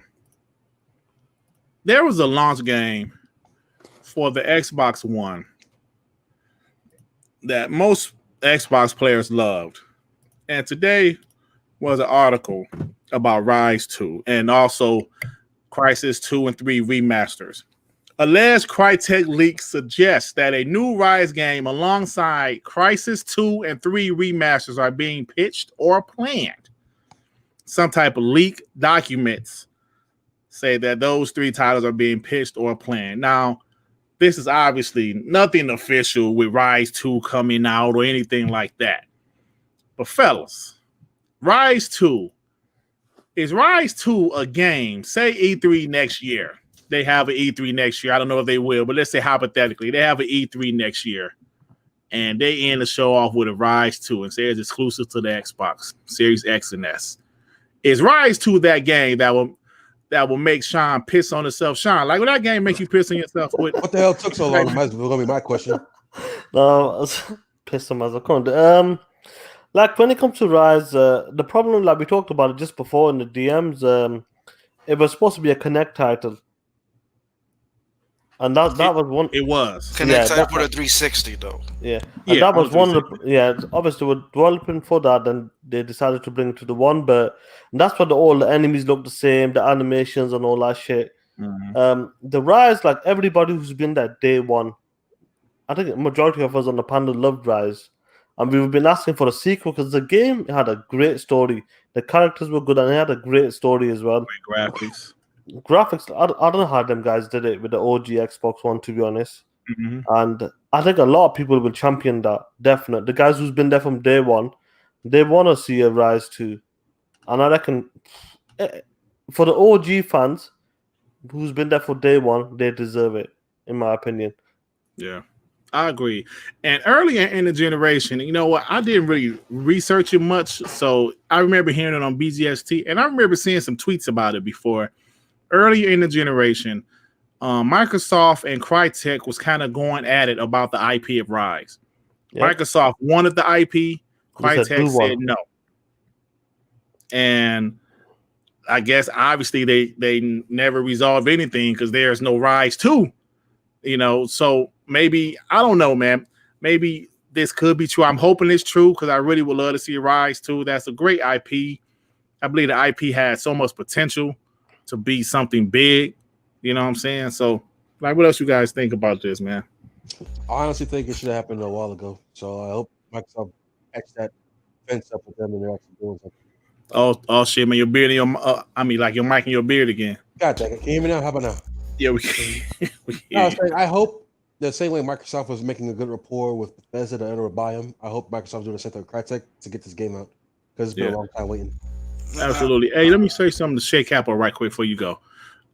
Shay said Crytek are wizards graphically, but that gameplay was average. Okay, that's fine. But let's say this. The sequel would have probably been better, right? Because as a guy who finished the first Uncharted, I think I finished the first Uncharted when the Uncharted collection came out some years back. Of course, it aged poorly, so it was like, yeah, this kind of ass. But then you play Uncharted 2, you like, woo, that shit was dope. So you saw how much better Naughty Dog got over the years. I'm not saying Crytek is Naughty Dog, but I'm saying maybe Ryse 2 would have been better with a bigger budget. You know, who knows, right? But I'm sorry. Go ahead. Oh, was that Joe Hans was about to talk? Yeah, my thing with, I mean, Ryse, like everybody with who. Hold on, there's a bus. Now, let me take it like I forgot what I'm gonna say now. I forgot what I was gonna say. All right, I'm back. Right. The thing with Crytek is I don't see Crytek as a developer or a development team that actually makes a game and stick with the game to make sequels. I mean, they did it with Crysis, and now they're doing like what 20 years later or 10 years later, the remaster of the first one. But I don't see Crytek like, okay, we're gonna make Ryse 2, and 4 or 3 more years you're gonna see Ryse 3 or whatever. I don't see them sticking to their IPs either. That's my problem if they're gonna come over with Ryse 2. Look how long it's gonna take if it's true. Look how long it's taking them just to make a Ryse 2.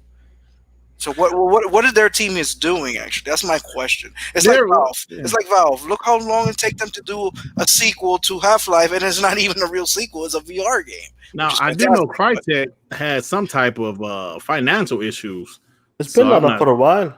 Yeah, So I'm not what they don't want to be bought. That's the problem with them guys. Yeah. So that's the only thing. That's the only thing with Ryse. Ryse, like everybody has stated already. Yes, the gameplay suffered a little bit. It's a little bit, bland. It's repetitive, but at the same time, the story was great. The graphics was great. It was really cinematic for the OG Xbox. You still watch that game now. Launch time. Yeah, you watch that right now. That was the game that everybody said, "Wow." That was the first game in the OG Xbox that everybody said, "This is next gen." Nothing from PlayStation. Because of Killzone, everybody thought it was a lie, and kind of was. But when they saw Ryse, everybody said, "Wow!" Everybody said, "Wow!" Well, the Xbox guys, but I guess everybody else said, this game trash. It got QTE. Man, remember E3 2013? QTE was like a bad thing back then. Oh, it got QTE. Yeah, it's Spider-Man demo with a lot of QTEs. Then nobody cares about QTEs anymore. Like QTEs are great, so you know how it is, man. You know how it is. But any more thoughts about this before we go to this one last quick topic, then we get out of here? I hope it's real. You damn right. I hope it's real too. Devin, you got anything? No. I just think the same thing. I hope it's real. I hope it actually comes to tuition and we get to play this game because I really like the first one. Yeah, the first one was fire, man. Fire. I love the killing in that game. Yep. Oh man, brutal stuff. Yeah. All right, y'all. Last topic, real quick topic. I'm going to name 3 games, and I need you guys to tell me what they have in common. Okay. We have Rainbow Six Quarantine. I believe that's the name of it, right? The game's not out yet. Hold on. Let me finish the list.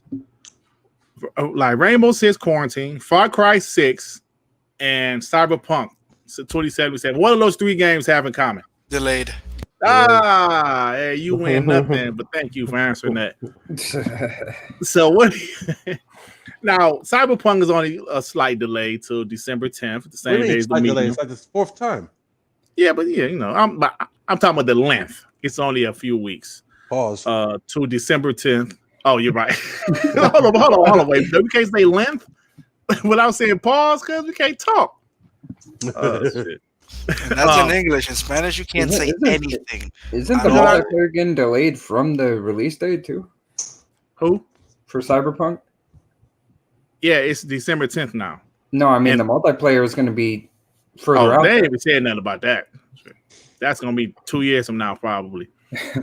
So Far Cry 6 also has been delayed. No date for that one, and Rainbow Six Quarantine. So those are 3 big games that has been delayed. And does it really bother you guys? It does for Cyberpunk because it's like I said, the 4th time. I really need them to shut up and just work on the game. Just stop talking. Yeah, I mean, well, that game went gold. I don't know if I've ever seen a game go gold and then still be delayed. Well, how they explained it was the game right now is complete. You can play from beginning to end, but it does not meet their standard of quality for release. Rumor has it's the Xbox One and PS4 version.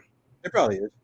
Because they said the PC version is done and the Xbox Series XS and PS5 version is done. Rumor is the Xbox One and PS4 version. And to piggyback off of what R&B said, he's right. CD Projekt Red, they talk too damn much. Like they spend a lot of time, of course, it's not diverting from their development, but they spend too much time fishing for internet brownie points, capping for their fans on the internet right now, and they really boxed yourself in a corner with all this shit because they really hyped up themselves saying we're gonna deliver this next level quality with our game. We're gonna do it for the gamers. Like really trying to make us out to be the good guys. And here we are with the fourth or so delay at this point, and they're out here looking stupid. Like, and the game went gold like shortly before this. Like, come on, y'all. Like, yes, like no one ever confirmed this, but it's pretty obvious that once the game does go gold, the work isn't done because there's a day one patch coming after as it launches at that point. So yes, work isn't done. So the work is not done. But like, this is the first game that I can recall that got delayed after going gold. Like, this is just ridiculous. Like, roll it back. And finish the game, y'all. Like, this is like probably the biggest one. It has happened before, but this is like the biggest one. But like, OP, let's be real. Once the game comes on, if it knocks out of the park, nobody's gonna care. Exactly. This game better have not one bug, man.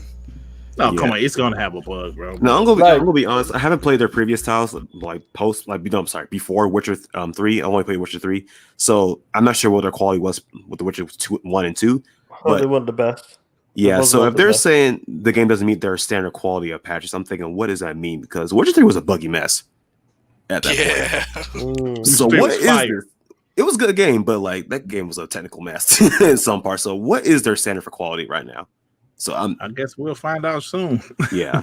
Well, it's not long, but like 4 weeks away. Yeah. Hey, Iron Mike said he heard it. It was a Stadia version. Hey, man. Could be. I mean, Stadia's being developed in Linux instead of regular DirectX, so it could be a shit show. Yeah. That'll be the that is OG true. console. They didn't say anything about the Stadia version being ready. I didn't. No. I think it's ready on the day and day. Yeah, hold on. Yeah, because like our boy Mars was celebrating because at first they were saying the Stadia version would drop later, but then they said it would be like releasing the same day as the Xbox and PS, like the PlayStation. And Mars was celebrating, changed his name to Cyber something and everything. But they were celebrating. I mean, he's not even gonna play the game. Right. Why not? He was celebrating. Yeah. So anyway, well, that's it, man. No, but that's like, it. When it comes between them three games, Cyberpunk's the biggest one, and that's why it's got everybody's looking at that game. Like Far Cry and Rainbow Six, I know the big games, but like Cyberpunk is like the biggest holiday game coming this year. Mm-hmm. So that's why it's getting the most heat. Besides what they've been doing as well with like the delays, going gold. So if they knock it out of the park, everybody's gonna forget about it. Let's be real. Yeah. Yo, but you know what I feel sad for? The Medium. It's coming out of December 10th. Same day, yeah. That is really that game's unfortunate. on Game Pass. Yeah, but still, so what happens if Cyberpunk ends up being on Game Pass? Everybody gonna be playing Cyberpunk. They can play both. Brother. Yo, They gonna be playing everybody. Cyberpunk. Listen, okay, it was set to release 3 weeks before. 3 weeks, that's enough time for people. They might not have numbers right away, but that doesn't mean people aren't going to play it. It's on Game Pass. We're not saying nobody's going to play it. We're not. Hold on, man. Hey, but you can stop being so defensive about Xbox shit sometime, man. All we're saying is, if Cyberpunk released when it was supposed to on November was that 19th. Original release. That's a few weeks before the Medium. So when the Medium would have came out, people already had their fix of Cyberpunk were able to stop playing it for a second to try out the Medium. That's all we're saying. Now it's releasing the same day. Now it's releasing the same day. People are going to play Cyberpunk before the Medium. That's all we say. Oh yeah, definitely. Most people, not all people. Like Emmanuel said, he's playing the Medium first. The Medium needs to move up, I think.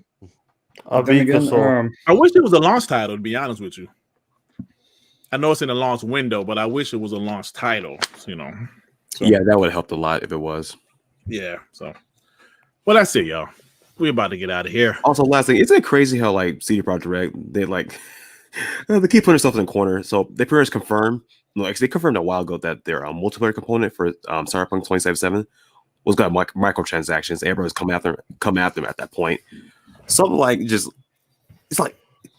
Does anyone find that mind-boggling? They're doing all this campaign saying like they're gonna do right by the gamers and whatnot, and just like their multiplayer game comes out saying it's going to microtransactions, and they're saying it's not Cyberpunk 2077, it's a separate game. I'm like, y'all lying motherfuckers. Like, y'all can't say your multiplayer is separate from your base game. I wonder if something's happening. I wonder if something was happening along the way. Like they need money. Maybe someone high up, or maybe the money's going too much. that they had to do something, and that's what they're changing. Yeah, the this is one of message. the few video game studios I know takes loans from countries, so you know they need money. Yeah, Oh, especially now yeah, a lot. during COVID. Yeah. All right, y'all. All right, everybody get out of here, man. I'd like to thank my boy Op for stopping by today. Appreciate you, bro. Oh Hey, yeah, no man, doubt, man. It was you still definitely DRG, fun right? coming on. Oh yeah, Are of you course, still on DRG. DRG? Yeah, it's just unfortunately my work schedule's been a little tough to work around at this point, but yeah, I'm gonna be there this Friday. Okay. Okay, cool. Shout out to K Mega and the crew over there.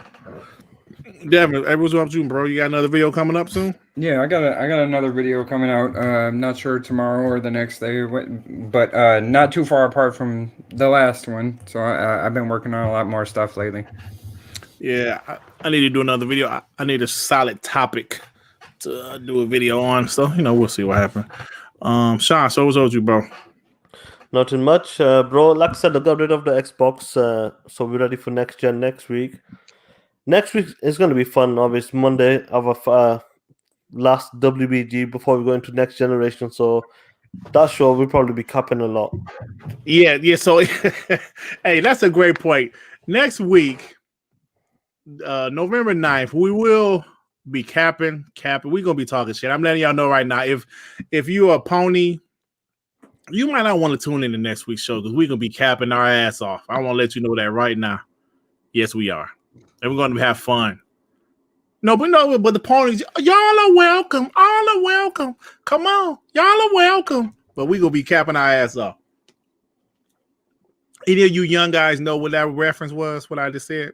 All are welcome. No, y'all young. Y'all don't know where that's from. Never mind.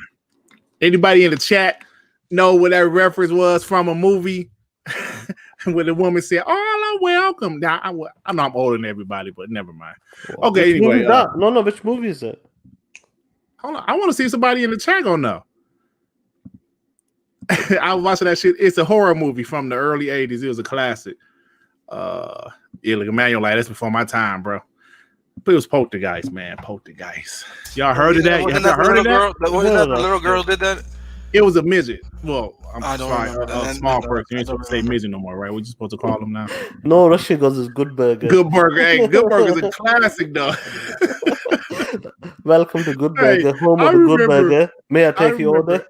Yeah, I remember I dated this girl back in the day, and she was really cheap. She was real frugal. She didn't want to have no money. She didn't want to spend money. So she had one of those TV VCR combos, and she didn't have cable TV. And the only videotape she had, VCR tape, was Good Burger. That's all her kids watched all day, bro, and they loved it. Like, yo, Ed special sauce. Yeah. Welcome to Good Burger, home of the Good. Shit. Anyway, what you got going on, RB? Nothing much, man. I'm just chilling. Tomorrow I gotta get up and see what the hell Best Buy is going on about because they sent out an email for my appointment to pick up my Xbox next week, but they never sent me a confirmation. And then I talked with, like I told you about before, I got to talk to them online, so I have to go physically to the store, set an appointment before the store opens. So I don't know how the hell that's going to work. So we're going to see. Damn, I wish you luck with that, brother. Nothing will stop me. Yeah, last but not least, my boy Joe Hanzu. Hey, I apologize if my mic is still buzzing or something, and if my energy is low right now. I have been tired and I'm feeling a little bit sick. Hopefully next week I'll be better. The mic will be better. I'm going to be capping a lot. I'm going to be screaming a lot. And if you're a pony, you're not going to like it at all. Yeah. Looking forward to it. 1 week, baby. 1 week to the Xbox Series. I hate how I can't go pick my console up. I got to wait for it to come to my crib. But, as long as it comes. I wonder what time will it come? You got to That's come a to good question. Microsoft store, haven't you? Yeah, the Microsoft store. You might get your Xbox the day before. I might, because I know sometimes when I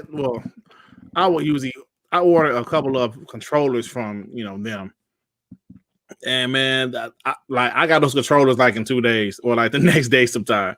But I'm not saying that's gonna happen with the X, but that'd be sweet. That bitch come Monday.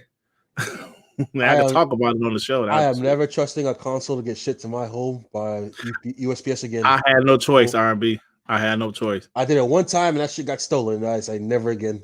Oh, see, Nah, I ain't sure they get started. I'm gonna be here. I might be sitting my black ass on my porch. Yeah. It's like, hey, what's up? So anyway, y'all, we about to get out of here. Thanks to everybody in the chat, even the ponies, like Shake Capo, No Russian, all you guys.